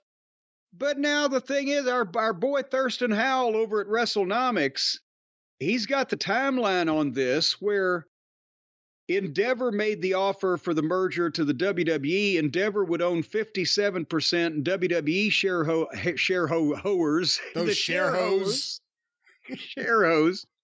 shareholders would own 57-43. WWE comes back and they say, we want it to be 49 for us and 51 for you. And that's when Endeavor proposed Vince as the executive chairman as the condition of giving the increase to 49-51 to the WWE. And that's why Vince would get to pick 5 of the 11 seats on the board. And, you know, the Endeavor would get to pick 6, but now they've bumped it up to 13, and it's 6 for WWE and 7 for Endeavor. Pretty soon it'll probably be 22, but nevertheless, that's why the quote was, Mr. McMahon's continued leadership would be critical to the value creation, driving Endeavor's desire to engage in the transaction. That means they thought shareholders would lose their mind if they purchased WWE and Vince McMahon was not part of the deal. Well, but they didn't know this shit then that has come out. And they still had to, they knew he was under some kind of several investigations. So they still had to put out that statement that Mr. McMahon could potentially be a liability or detrimental to our business or whatever with their filing, all that blah, blah, blah. But I think they thought that they bought the line that Vince had to be there, even though we've seen over the past couple of years that not only did he lose his mind, but that a lot of the talent was happier when he wasn't around because he'd lost his touch too, along with his mind. And maybe they just hadn't picked up on it and thought he was that valuable. Again, or it was baked into the cake and they weren't going to say anything otherwise. They were only going to put him over. I mean, I've seen that happen. That's Clive Davis has experienced that a few times. He gets put over by people who can't stand him because he spends all the money. But Vince, don't jive about my man Clive. All right, well, whatever you say, sir. But we're tight. Vince, again, he came back after leaving, not to run his company, but to sell his company. And he found the buyer who gave him everything he wanted. I would have to think all of this was part of that. It just so happens they had an out. Death, incapacity, or resignation. And that apparently was what... Who brought it to Vince now? It was Ari Emanuel and the other feller. What's his name? Goddamn, I've lost it. I have an article here. I'm not exactly sure. I believe it would be Nick Khan. Mark Shapiro. Oh, Shapiro. It wasn't Nick Khan. No. It was Ari Emanuel and Mark Shapiro that were the ones who went to Vince and said, well, the jig is up, pal. Well, here, I have it here. This is from the Hollywood Reporter article by Alex Weprin. If I go down a little bit, the week was supposed to be capped off January 27th at Tropicana Field in Tampa, where the company was to host one of its signature annual events, the Royal Rumble. But a bombshell lawsuit, followed by a fateful decision from a major sponsor, changed the course of the firm. By the time the Royal Rumble began, McMahon was gone from TKO seemingly for good, as it sought to distance itself from McMahon's alleged past transgressions, as it endeavored to make employees feel safe, and as it responded to an impact to the bottom line. Those concerns culminated on the evening of January 26th, when Emanuel and TKO president and COO, Mark Shapiro, called McMahon and told him it would be in the best interest of the company for him to resign. He agreed and submitted his resignation, And that's when Nick Khan put out his quote that he will no longer have a role with TKO or WWE. Boy, would you like to have a tape of that conversation? He had to expect it, right? Well, yeah, but still, and here's the thing. These are not wrestling people per se, where it didn't have the same gravitas probably to them it would to any of us to be. You've got to be the one to call and tell Vince McMahon he's got to get the fuck out of the WWE. A lot of people in the wrestling business may have been the ones to want to make that call, but I don't know if anybody's ever had the guts to. Certainly not the power to, but were they even, do you think they were even nice about it? Or did they say, Vince, Slim Jim just pulled out. We bought a goddamn pig in a poke. If you don't get the fuck out of here, we're all going to be up shit creek and your stock's going to be worth dick. What do you think? According to this article, Slim Jim was the big thing, which I guess begs the question, if Slim Jim had not pulled out, if no sponsors had threatened to pull out or pulled out directly, would anything have changed just based off the articles and the lawsuit? That's hard to say because I don't think there was a fucking chance that sponsors weren't going to start pulling out that quick. And again, reminder, this is the week they signed the Netflix deal. Yeah. And, I don't know what the paperwork looks like on that, where they could call them up and say, well, wait a minute, we changed our fucking mind because your boss was a serial head shitter, whatever. But it couldn't start the relationship off right. But anybody else, whether it be Slim Jim or any of these other sponsors, with all the, and, the federal investigation is still ongoing. They got Vince's phone, as you said. They don't know what else is going to come out. I think it was almost impossible that some sponsors were not going to, it was a weekend. By Monday, say, wait a minute, but Slim Jim had the goddamn sponsorship of the show that was going on the following day. So weekend or no, they were like, well, and so I don't know if they would have ever been faced with a situation where that news came out, but nothing bad immediately happened, where they had to call Vince and say, fuck off. And based on the quote from Netflix, which was, he's gone. This isn't a story. He's gone, whatever they said. Yeah. I mean, we don't know if Netflix called and said, what the hell? And that's how they were reassured. Yeah. Oh, he's gone already. You don't have to say anything. He's already gone. We're already on the phone with Slim Jim getting him back.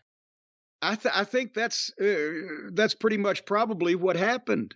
And they had to tell Vince that, not only have you done all this for nothing, this big sale, you're about to kill your own company.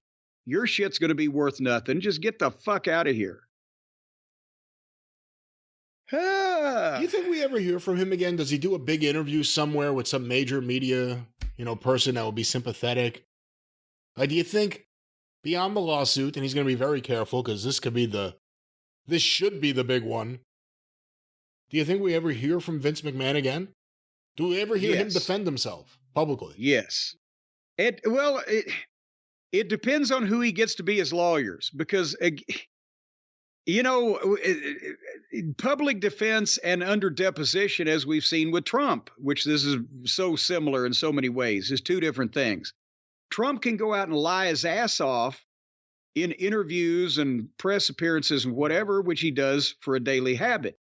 So could Vince, and he's probably going to be a lot better at it. Well, he used to be. Now he can't fucking speak.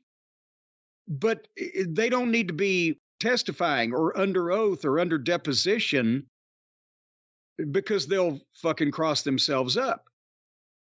And I think that at some point when Vince learns what all they know and what all they're going to try to do to him, unless his lawyers absolutely forbid him to speak publicly, he's going to want to do some kind of interview with something somewhere that will be seen. I'm not talking about goddamn, wrestle fucking dick or whatever. I'm talking about the Wall Street Journal or whatever. That's where he belongs on that site, wrestle dick. Well, he's going to want to defend himself, but he's going to want to know for sure what he's defending himself against first.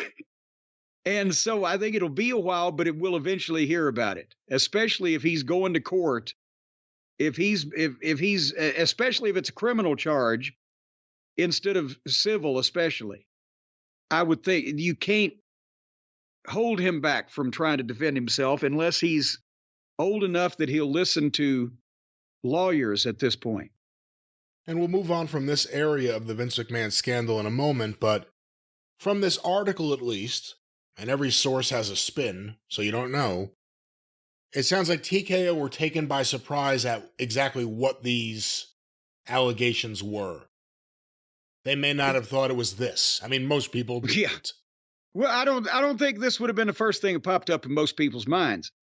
And also, they knew there were investigations going on, and they knew we talked about on the drive-through, the NDA that Vince got Janelle Grant to sign was drawn up independently of the company. He got one for the company, but didn't tell the company about it.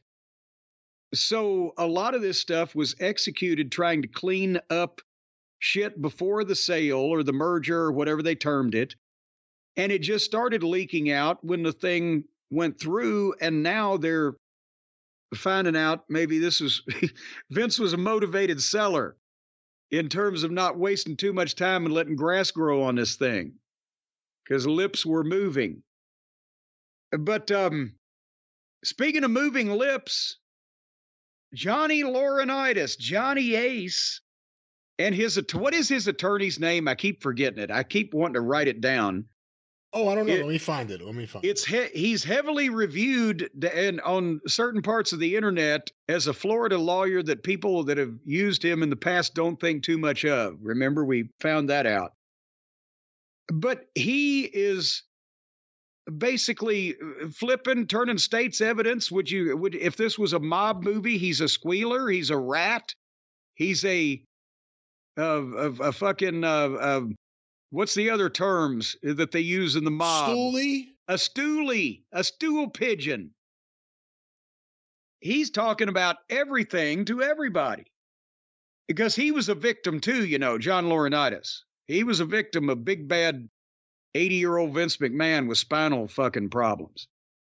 See, that's the thing Vince probably didn't count on was Laurinaitis.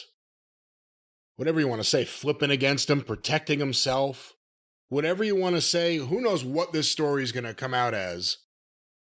But do you think Vince expected that? No. Again, Vince and Trump. Vince expects that these, just like Trump did, that some of these, subservient second bananas that can't afford to pay millions of dollars in judgments or potentially face criminal action are not going to turn around and point all their fingers back at him for orchestrating the whole mess. And he's surprised when they do. And he's going to find out. And already, because of the Laurenitis comments, explain this to me, Brian, because I'm trying to keep this straight. And I know you've got an article there that may shed some light on it. But as one of the statements that Laurenitis' lawyer has made on his behalf has confirmed, Laurinaitis has said that he did know, and other upper management in the WWE did know, about the claim that Ashley Massaro made that she was sexually assaulted on an overseas publicity tour with the troops for the WWE back in, was it 2014? I don't know, years ago. And help me. She says she was drugged and raped by military personnel on a military base during one of the WWE tours over there. She says that she let management know and that she was encouraged not to say anything because it would, I forget the exact words, screw up all the hard work they've done, all the good things they've done. It would ruin their relationship with the Army and the armed services or whatever branch of the armed forces, and that would just be terrible. So don't say anything. But the problem is that now these statements are coming back out because Laurinaitis' lawyer has admitted that Laurinaitis knew about this story and that there was a meeting with Vince and Laurinaitis and other executives with Ashley Massaro. But Laurinaitis' lawyer said, but there wasn't a cover-up. even though for years, that's where I'm saying, explain this to me. Hasn't the WWE story been that they didn't know about it and that there wasn't a meeting and that they hadn't heard this story? Yes, that was kind of their defense. But then how can there not be a cover-up if the lawyer is admitting, yeah, he knew about everything that he wasn't supposed to know about, and there was a meeting that there wasn't supposed to be, but there was no cover-up, even though we've always said that none of those things actually happened. By the way, the lawyer's name is Edward Brennan. Yeah, everybody should look him up. I've seen some interesting things about his quality of workmanship. But how do those two things coexist? They don't. Again, either John Laurenitis is trying to save himself and willing to do whatever it takes right now, or John Laurenitis is revealing the truth about things. Again, if only the only reason would be to protect himself and save himself right now. But then, is this a bad effort at that? Because if Laurenitis' lawyer is saying, yes, he was at a meeting with Vince McMahon and these other executives, with Ashley Massaro, and he did hear this story, but there was no cover-up. His lawyer is saying... His lawyer is implicating him as being the part of the cover-up, because there was a cover-up. Right, and his lawyer is saying, my guy here's a jerk-off. You really want Vince. He's willing to say the truth while protecting himself. Give him immunity, talk to him, and we'll give you Vince McMahon. And that's what this is. Well, there you go. At least that's how I perceive it. But you're just like me, except you're from up in Jersey. They got I'm a big-time bird lawyer there, so you're a big-time bird lawyer. Big-time bird lawyer. That's right. I have a bird whistle in the other room, motherfucker. Yeah, well, should have had it here. God damn. Why don't you keep it in the other room? Or hey, why don't you whistle it out your ass? How about that? Hey, I can't do that. But so basically, now Ashley Massaro, who committed suicide a few years back, has been drug up again and drug into all of this because, again, this is another example of Laurenitis and Vince being involved in improper treatment of one of the female talents, and they didn't do shit all about it. And they covered it up, even though the lawyer said, well, we didn't cover it up. We just denied it ever happened. That's not covering it up. So in all of this, and apparently the iceberg is not yet melted, folks. We're just seeing the tip. But the one reaction we've been waiting on, I think I speak for everybody out there, the reaction that would turn the tide of opinion and let us all know the proper moral stance to take, the proper course to take. The reaction to this entire thing has finally come out from Bruce Pritchard. Bruce Pritchard says, I'm paraphrasing here, but it's not much because it wasn't a long statement. I'm not being accused of anything. I'm not being sued. I wasn't involved in anything. I wasn't even there. And we'll let the legal system and the jurisprudence system take its rightful course in this fine country of America. And I wasn't even there. They got Vince's phone. They'll see whatever he was texting to whoever he was texting it to. Oh, I guarantee you, if Bruce got that text, he would have thrown his phone in the fucking ocean. Or jerked off in the closet. He's a weirdo too. He is probably telling more truth right now than he has told in the last 20 years put together. When he says, I don't know, I wasn't there, I'm not being sued, I wasn't involved, I know nothing, I see nothing, leave me alone. To go back to what Ronda Rousey tweeted out a few weeks ago, is Vince truly gone if Bruce Pritchard still employed there? Because there's one reason and one reason only why he was there. Well, here's the thing. Vince is not only no longer employed there, but Vince is no longer on the board of directors, which means that unless probably prodded, directly questioned, or forced at point of a hot poker, I don't think Bruce Pritchard will mention Vince McMahon's name in the office in public again. So, I'm not sure that he might be still talking to him on the phone. Exactly. Everyone there thinks he is. I'm saying I'm not sure that he's still talking to him on the phone. I think he might not be answering the fucking phone if Vince calls at this point, because he knows they took one phone from Vince. The other one may be bugged. I'm thinking Bruce might be in a goddamn a concrete bunker somewhere. Wait until the Bruce Pritchard booking idea text messages tweet. That'll be well. Something. Now I'm sure there's a bunch of those, and I'd love to see some of them. But I'm again saying that I believe Bruce is the Artful Dodger will be as far away from all of this as he was when it was all going on to begin with. It's going to be interesting. Again, TKO has said that, or at least it's coming out that they were not aware of the full strength of these allegations.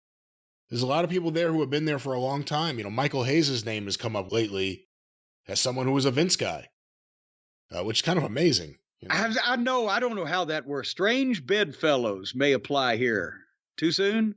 But that's the thing. You have a lot of Vince loyalists, guys who were either only there because of being a Vince loyalist like Bruce, or guys that did have something to contribute but may have gotten away with a little more than they should have because of Vince.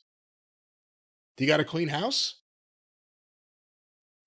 If the perception is whether true or not. Here's the problem is, the problem is if you clean house, you're just too close to Vince. Well, his fucking son-in-law is a chief content officer, and you don't want to get rid of him. But I mean, we still haven't established who was leaking what to who. Maybe Triple H was a double agent. That's why they trust him. If it came out that Stephanie was the one leaking it, does it help Triple H in terms of the perception would be so strong of that him and his wife actually did something positive? Oh, yeah. That his job is protected? I would have to, especially if they know that, because somebody knows where they got something, don't they? And again, I've still been saying Stephanie was bopping back and forth trying to stay as far away from Vince the last year and a half or two as possible. Triple H, when he wasn't out with heart problems, had been demoted and his baby taken away by Vince for his, to benefit Vince's three-way partners. And I don't think Triple H could have been happy about that. So that may be why they not only he's doing a great job, but they trust him because they've known he was kind of been made the black sheep of the family by his own father-in-law. A lot of this may be why certain people in the family didn't like some of Vince's ass kissers and loyalists. They thought they were a problem for one reason or another. Have you noticed, and now that we get into Vince's extended family tree predecessors and progeny, a lot of members of this family didn't get along with each other. So should we really be surprised? Anyway. Well, the Ashley Massaro thing, it'll be interesting because this is something that all of a sudden is getting a lot of publicity, and it's something that needs to be talked about, needs to be looked at. And her allegations, even if you look beyond the horrific things that happened to her, are that it happened to other women.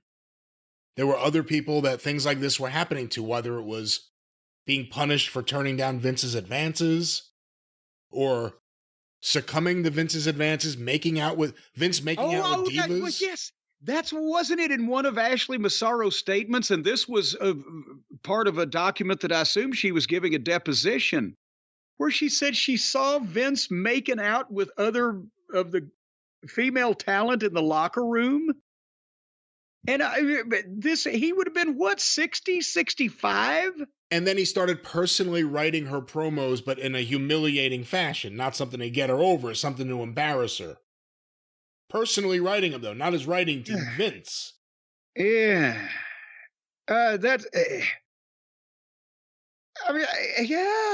I'm trying to picture the 50-year-old Vince that I knew in the locker room making out with one of the girls, and that's fucking unsavory enough, but the 65-year-old or 70-year-old or whatever. Hey, let me read this to you. This is from Ashley Massaro's statement.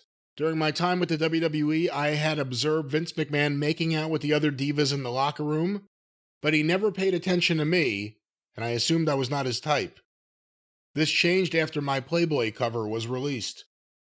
I was fortunate enough to be allowed to fly on the company jet and stay at the same hotels as the executives for a period of time, so that I can get home faster to spend more time with my daughter.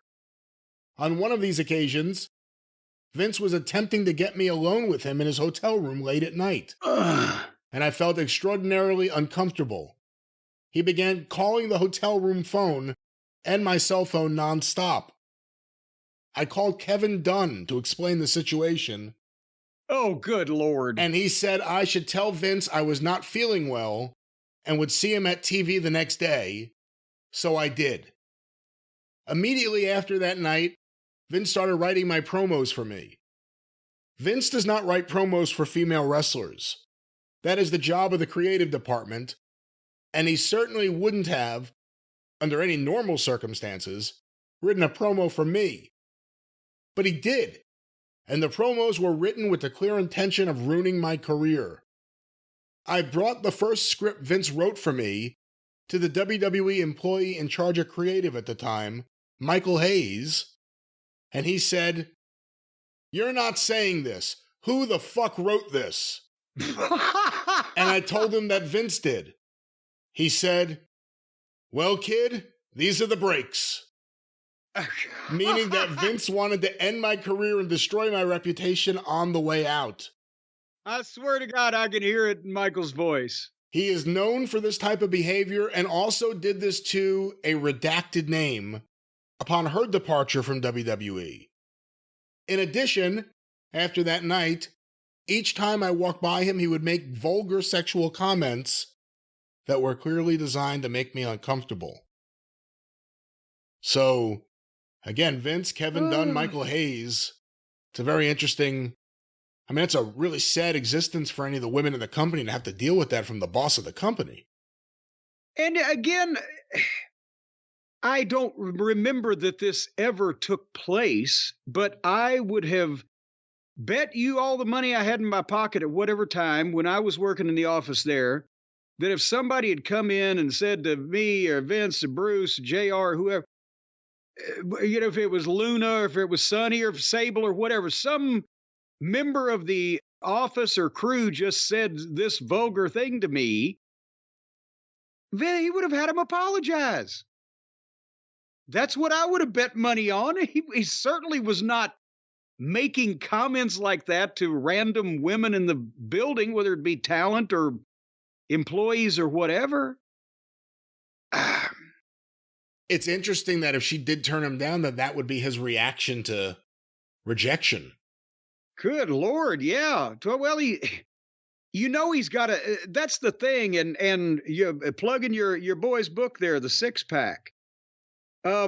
Every story that comes out about Vince involving his childhood and his background, he does not take rejection well. He has a massive inferiority complex. He hated where he came from, and he was determined to fucking overcompensate in whatever manner possible. And one would think with all the other weird family dynamics that he had going on with the abusive stepfather and the potentially abusive mother and whatever else all these goddamn stories are that he alludes to from time to time but never confirms or give details, that his thinking, and again, it can't help concussions, multiple bodybuilding drugs to look like that when you're 80 years old and whatever the fuck else is going on, and an unlimited amount of money and a massive need for control. My God, we need a team of psychiatrists. A team, if you will. Well, he could afford it. I don't think he ought to have to pay for it. I think that ought to be, if they haul him into court, they look, we can put you in jail. You're not going to live long enough to really satisfy anybody there. We're going to sentence you to the fucking state home and have a half a dozen people examine you to see if we can prevent any of these things from happening again in the human race. That'd keep him busy for a while, wouldn't it? We'll see. He'll end up running the state home, but... and booking the fucking lunatics in matches against each other. I guess to end this, unless you want to go further, with the Ashley Massaro statement, and this is a sad story, and I'm sure more is going to come out about it, in terms of who knew what when she told Kevin Dunn this, Kevin Dunn wasn't like, oh my God, I can't believe it. It was, tell him you're sick. He already knew what to say. Yeah. Tell him you're sick. You'll see him at TV. So, I mean, the Michael Hayes thing, hey, you got a bad script, and you're like, oh, shit, the boss changed it? Out of my hands. That's a little different. Yeah. Kevin Dunn knew what to say to the talent who was getting harassed by Vince. It's like he was the mother of the family at Thanksgiving dinner that's used to making excuses for the drunk uncle. Just overlook him. He'll sleep it off or whatever. Ay, ay, ay. Well, because he was Kevin Dunn. I mean, let's face it. He can sue me if he wants to. We can bring some people in to talk about this. He's the one sitting there getting all fucking excited with his fucking teeth hanging out of his mouth every time they would have a conversation about the divas on the plane, and he'd be sitting there at his Renfield perch next to Vince and go, oh, she needs bigger boobies and stuff like that. He just, he's a little worm, but he got at least due to get out as quickly as he could before any of this fucking got public. Been a great 40 years. This minute is my last minute. I'm out. Yes. I am out of here. See y'all in the funny papers. All right. Well, that was the Vince update. I'm sure there'll be more updates, and I think there's going to be more people dragged into this because there's no way that this kind of systematic shit was happening for a long time and no one noticed or no one had any idea that anyone was being harassed, let alone the details of the harassment. This is going to be interesting. What you're saying is a lot of people might be preparing for a new career, some other line of work, some other way to make a living because they may be persona non grata here in the wrestling industry up there in Stamford. They may be forced to be on home incarceration. They may have to work out of their house, Brian. Well, possibly. We really don't know yet. Yeah, well, I'll tell you what, folks, we know that a lot of you listeners out there in the cult of Cornette, you're wearing the big county ankle bracelet. Your movements may be slightly restricted to a smaller geographic area for a temporary period of time to be adjudicated by the county. I'm sure there's some people in the audience, but maybe not a large portion of the audience. Well, we've got such a big audience that all of our portions are big. All of our parts and all of our portions are massive because we got a big audience. And if you are indeed in that betwixt and between time where you can't really go, but you can't really stay, well, then you're going to need to work from home. And that's the best place to start now with the incredible space age e-commerce technology that we've got now, Brian. And here in the United States of America, we got this thing called the World Wide Web and the interwebs and the internets, and you can sell products on them to people awaiting those self-same products all around the world. But you can't just start and just do it like any old willy-nilly outlaw mud show. You got to get people on your side that know how to do this thing, that have got experience, that got some clout, got some weight, got some pull, got some stroke. See, if the crowd was whatting me, I'd just keep doing that. And the folks at Shopify, well, they've got more stroke and more pull and more clout and more get up and go, go, go than anybody in the e-commerce business. They are the global force behind Allbirds and Brooklinen. And those are household names that just roll right off your tongue. And they sell birds and linen. So if these people are selling birds and linen and making a fortune, then you can sell, I don't know, bottles and glass. Birds and Linen. That was John Lennon's all-girl group. Yes, Birds and Linen. Thank you very much. And Shopify, as I was talking about, they power 10% of all the e-commerce in the United States, and it's a rowdy 10% too. This 10% that they're keeping control of, and they're riding herd on, they're the Wild West of the e-commerce people out there in the U.S., and Shopify is able to keep them under control. So if you want to make money with your business selling on the internet with the e-commerce thing that has exploded in popularity over the last few months, well, all you got to do is go right now to shop. No, it has. Really, it has. Some people don't go to stores every week anymore. They just get shit off the internet. It's happened all of a sudden. You may not have noticed. It's been a little bit longer than a few months. Well, I lose track of time. I'm busy here with you. But right now, if you go to shopify.com/JCE, all lowercase JCE, don't put the capitals in. They'll get mad at you. They'll believe that you're yelling at them, and then their feelings will be hurt, and they'll sabotage your business and force you into the poorhouse if you get on the wrong side of these son of bitches, because they got a lot of pull. But if you get on the right side of them, you can sign up for a $1 a month trial period right now at shopify.com/JCE, because they've got everything you're going to need to grow your business no matter what stage you're in. We've talked about all the various things they can do for you, the converting checkouts and the blog posts and the product descriptions and the FAQ answers and the Shopify magic. Boy, you ought to see them make the fucking elephant disappear.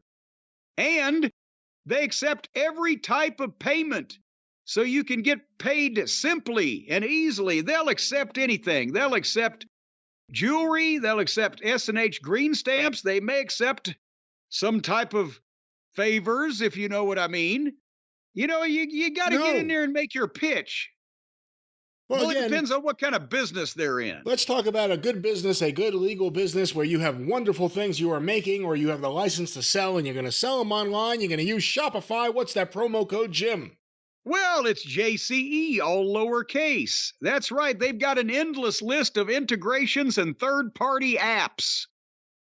And they'll sell any of those to you if you want them, long as you know what they are. But folks, it's marketing made simple. Shopify is removing the guesswork with built-in tools. So right now, if you want to make some money, honey, well, then go to shopify.com/JCE and get paid. Well, now that everybody's going to get paid, what are you paying off with on the Arcadian Vanguard Network and over at the Wrestling News this week? Yeah, let's try to do this quickly because I'm tired. There's been so much stuff, and I got to get back to editing right after this, editing the show we recorded yesterday. So I stopped editing to record, then I got to go back. But the Arcadian Vanguard Podcast Network on Twitter or X at Superpodcast, or on Facebook at facebook.com/Arcadian Vanguard. Of course, a lot of things happening. Get your wrestling news, get the wrestling news for free every single day. Your morning wrestling newscast with a lot more to come. Get it directly from thewrestlingnews.com or look for Arcadian Vanguard's The Wrestling News wherever you find your favorite podcast. Again, your free daily wrestling newscast with no opinion, no conjecture, just the actual wrestling news. Get it today, The Wrestling News. Want to make mention once again, Stick to Wrestling with John McAdam. He continues his look at 40 years ago, the national expansion, the last time things went crazy. Check this out today at McAdamPod.com, or look for Stick to Wrestling with John McAdam wherever you find your favorite podcasts. And of course, the 605 Superpodcast, the Mothership! Go through the archive at 605pod.com, available wherever you find your favorite podcast. Feeling slightly inspired lately, so stay tuned. The 605 Super Podcast, the Mothership. Yeah, you're feeling slightly dizzy after you do that. You're getting older, you know. You can't be... disconnect. Yeah. Well, you can't be doing that type of thing at your age. Yeah. What type of thing? The type of thing that you do when you do the Mothership. Well... another thing I can't do is make it through SmackDown. How's that for a transition? Well, you better have, because I did, you better have to know, we got another fucking big angle going on now. They're going to show us how to do this thing right, too. Apparently, the next rivalry, not going to be between Nick Aldis and Adam Pearce, just mere general managers, going to be between the chief content officer, Triple H, and the board of directors member, Hollywood Rock. And I'm loving it. Corporate Rock. Corporate Rock. Ah. Well, there you go. And he's got to come out. He's got to wear a suit. Got to wear a suit pretty soon. But, again, I think you termed it before we went on the air. This is SmackDown for February 9th. And before we went on the air here, you said something to the effect of this was, the first segment and then a bowl of nothing soup. But it doesn't have to be anymore. They did 2.5 million people for this show off of the WrestleMania kickoff thing the night before. And what's going to happen? They got 14,000 people in Charlotte. That's a new arena. It's not at the old Charlotte Coliseum. It's not even the new Charlotte Coliseum. It's the fucking whatever arena they've got now. And there's 14,000 in that. Meanwhile, by the way, Saturday night's Collision main event was Pockets versus Ishii. You see how big that crowd was? SmackDown is drawing 2.5 million people on Fox, is getting 14,000 people in the building in Charlotte, and Collision is getting beat by the other midget wrestling show on the Discovery Network. AEW Collision in Hendersonville, just Henderson, Nevada, 2,473 tickets distributed. Well, and guess what? That's a suburb of Las Vegas. By the way, it's not just like out in the middle of nowhere, Nevada. Henderson is next to Las Vegas, correct? Correct. Anyway, they opened the show on SmackDown with the kickoff package, the WrestleMania kickoff, and they made The Rock a huge heel, and Cody was portrayed as even more of the hero. So they are really building on this. And the package encapsulated all of the important points if you missed the thing. And then they have Triple H's entrance. And now what is it? He's in a certain kind of frame of mind depending on his theme music, because this wasn't time to play the game. This was bow down to the game. No, bow down to the king, not bow down to the game. Oh, well, they're bowing to somebody. The other thing is this the first time he's come out there and introduces Paul Triple H Levesque? I think so. If it happened before, I never noticed it. Yeah. It's always Triple H, and he didn't come out to his wrestling music. We're bowing down to him. And he had Aldis and Pierce in the ring, the two general managers with him. And he's more popular now. Did you hear the Triple H chants? Suddenly, he's the goddamn belle of the ball around here now. They're loving him. When you make the program watchable, people appreciate it. Well, there you go. And this was the best promo, because normally, we've said it, he talks a while and it's not always scintillating. But he was prepared for this one, because everybody in the news, it's not what they're doing on television, it's what's in the news. Oh, the fucking Rock did an end run around Triple H, overruled him, pulled the board of directors card, blah, blah, blah.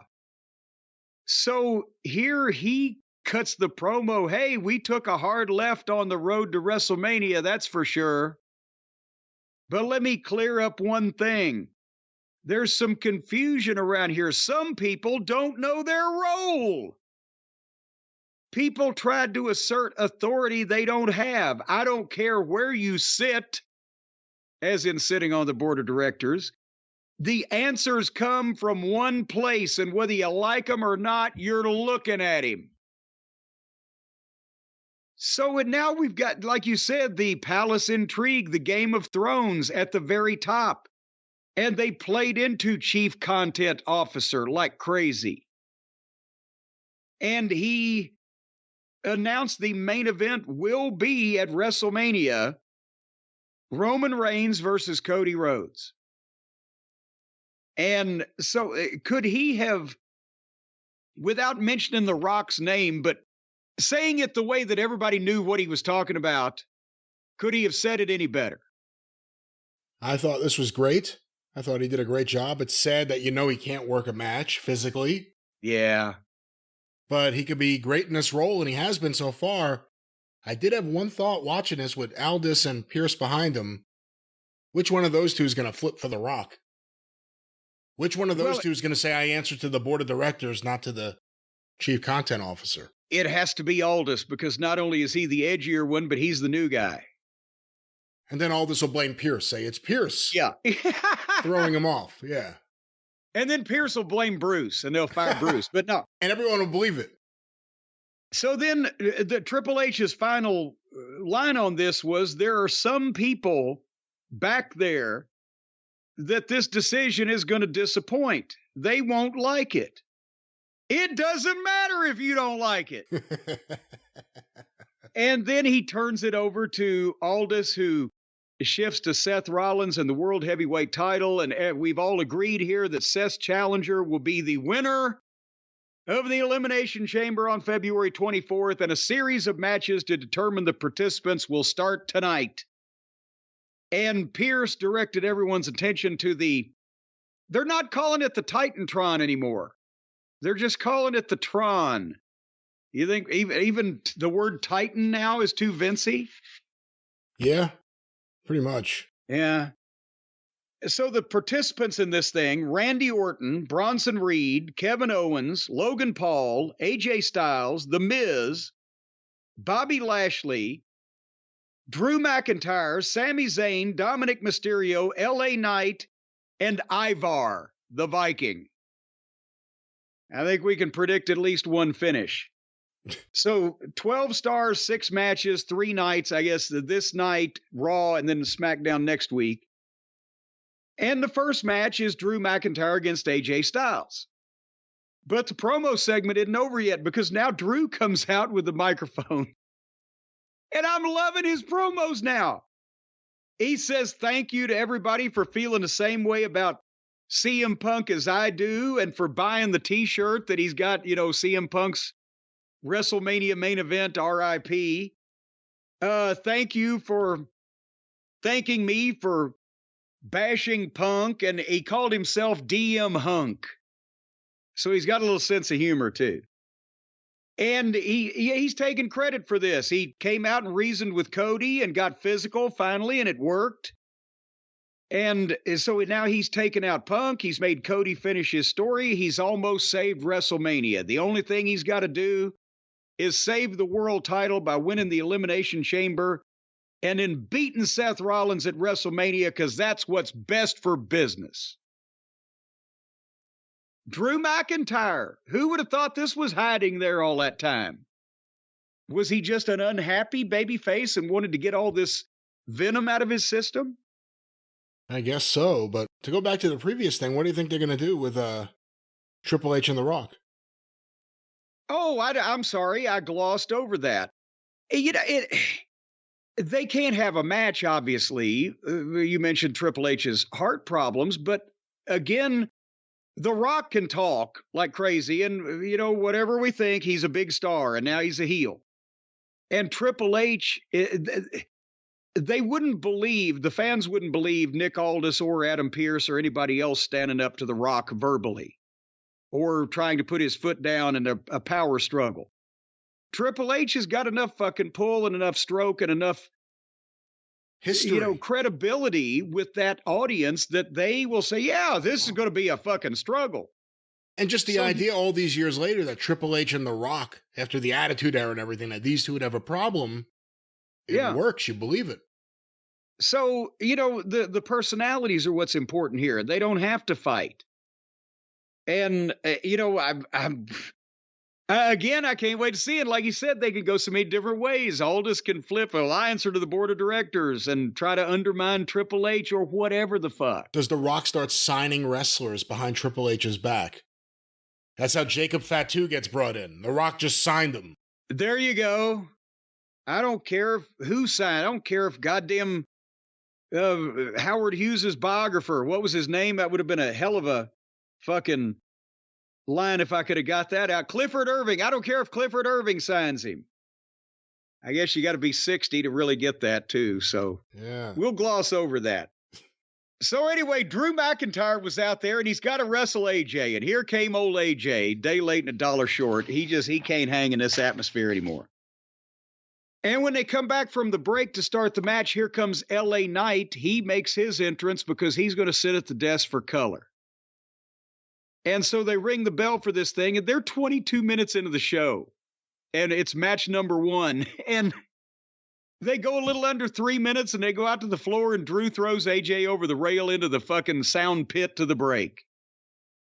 And when they come back, they go a few minutes, and it's back and forth. And finally, they go to the floor in front of the announce desk, and as AJ takes a bump, LA Knight pours water on him. AJ slaps the bottle out of LA Knight's hand. Drew drives AJ into LA Knight and then rolls AJ into the ring. And LA Knight's trying to get in the ring. The referee's keeping him out. AJ small packages Drew, but there's nobody to count. And then as soon as AJ pops up and nails LA Knight off the apron, Drew hits his kick, 1, 2, 3. So pretty much the same variation on a theme, but they got out of it and everybody knew Drew's going to the Elimination Chamber. Yeah. And it was a WWE TV match. Nothing wrong. Not much of it. Any thoughts? Those are my thoughts. Well, there you go. Did you have the thoughts of ridiculous horse shit when you saw the segment with Purely Dreary and whatever they were doing? I saw them on a pier or wherever they were, but I didn't watch. Well, you should have peered in a little closer. It's bad. These guys are bad. And then they did a package on Bayley and Io Sky, and they're falling out. And we're going to do it again, Brian. They've got the men's elimination chamber. So we got to have a girls' elimination chamber. You keep acting surprised. This is every single event they do. They do one for the other. Well, they had a qualifying match here, too. Bianca Belair against Mia Yim. I wonder who is going to win. But they're seriously, again, it ruins it every time they have the War Games. They're going to have women's War Games. They have a Royal Rumble. They're going to have women's Royal Rumble. They have the Elimination Chamber. Women's Elimination Chamber. They take the edge off their big match just to fucking act equal, and these matches are not equal. The interest is not equal. The performance is not equal. I'm equally disgusted.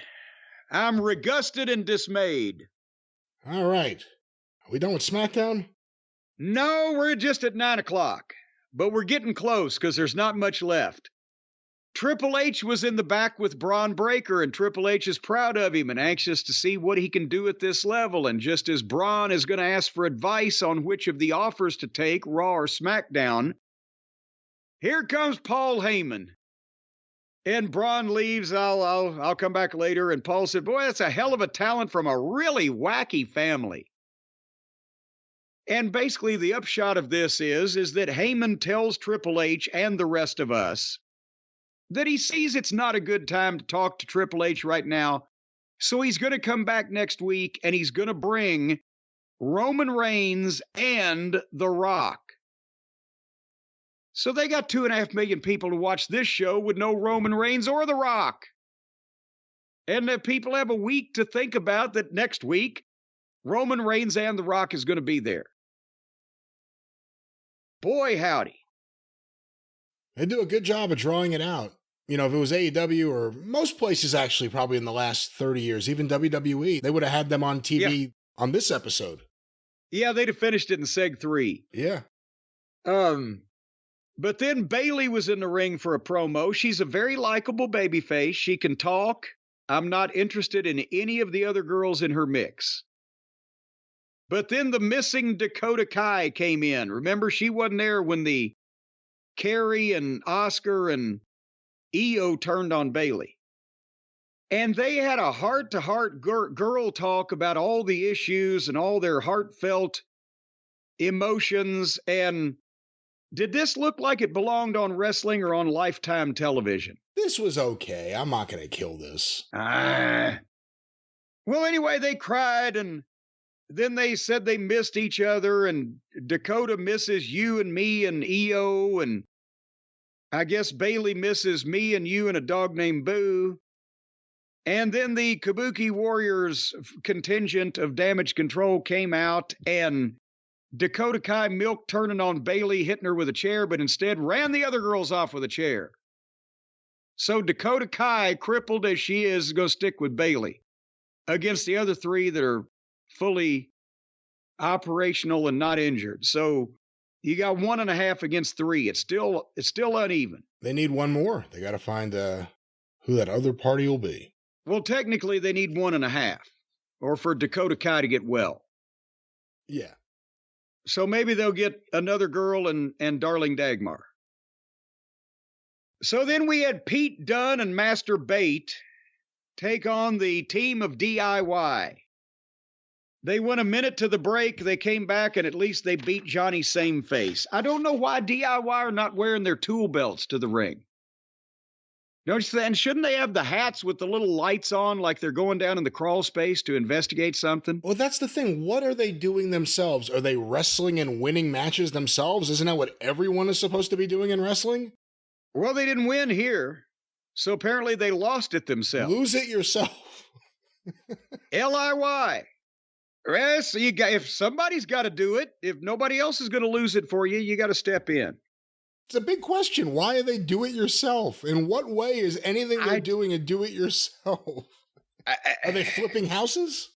They're not drawing any. They might as well try to flip some. So anyway, we get to the main event. Another qualifying match was Sami Zayn and Randy Orton, two baby faces. Obviously, you know who's going to win here. Sami Zayn is not going to beat Randy Orton. And I think Orton looks great, and Orton knows how to turn it on for the big show, and Orton is a smart worker and can get by. But Orton, I think his patience for these trivial TV matches may not be what it once was. Because he's doing just enough to get through this. And you can't really tell except I'm watching, right? Because they're stretching it out. It was almost 10 minutes with the entrances and the break and the spots before they actually got this underway. Because they don't stick Randy out there for 30 minutes, right? And it's a cold match with another babyface. But they were doing a spot, and Randy hits the ropes, and Sammy's going to sidestep him and throw him out on the floor so Sammy can milk a dive or whatever. And Sammy sidesteps and grabs Orton's head with his hand, and Sammy made the motion like he's thinking Orton's going flying over the top rope, and Orton went through the second and third and took a nice little safe bump to the ground. It's almost like he lost him in mid-throw. And then Sammy on the floor went up to the top of the barricade around the ring to do a moonsault, and Orton sidestepped it bigger than shit and kind of covered his face up like, fuck, he's coming at my face. I think he was just not in the mood to have a lot of it on this particular night. But finally, they had again a WWE TV match. 2 pros, nothing wrong with it. Orton hits the big superplex. They go back and forth. And finally, Orton hits the RKO out of nowhere, 1, 2, 3. And then as he's glorifying his victory and Sammy's disappeared, McIntyre comes in and they stand there and look at each other. We go off the air. I think this was probably the living embodiment of less is more for this television program. Wouldn't you agree, Brian? It was the opening segment. And then a bunch of stuff you could miss. I mean, the Heyman segment backstage sets things up next week. Yeah, but the thing is, you can miss it, but if you're a regular fan instead of somebody that's force-feeding themselves like we do, like fucking competitive binge eaters in a contest, it's not hard to watch this. There's nothing really stupid or offensive. They aren't necessarily nobodies. Like all the mistakes that AEW makes, put nobodies in the ring and leave them there too long. They're not doing that. They're all stars. It's just, you watch the show to see what's going to happen in the main event picture, and everything else is, the parsley around that plate. Well, this is the parsley around the week we've had. We didn't cut out once here for this recording. How about that? No, but you've sounded like shit on my end on numerous occasions, but I didn't want to interrupt because people pay to hear me anyway. That's right. Keep sending those checks, ladies and gentlemen. They don't really pay, do they? They just kind of listen for free. Not that you know of. Hey! Hey, what? Well, if you'd like to listen to something else for free, I got the perfect thing for you wouldn't want to pay for. Brian, last show, The Drive-Thru, is coming up in probably a few days. Yay! From now, whenever that may be, and another one of these free shows, Free Wheelin' and Free Ballin', will take place next week. On the airwaves. On the what? There we go. Oh. On the airwaves, on the interwebs. Out there in the public ear. Oh, you don't need to have a goddamn 3-piece band do it. Just one horn. Wah. What's this one? Oh. Oh, it's achoo. I thought it said alcohol. Okay. All right, well. All righty. Are you finished? I think so. Folks, thank God we're done. Hopefully you've stuck with us and enjoyed it. If not, we'll try it again next time. Until then, for Brian, I'm Jim. Everybody else is batshit crazy. Thank you. Fuck you. Bye-bye, everybody.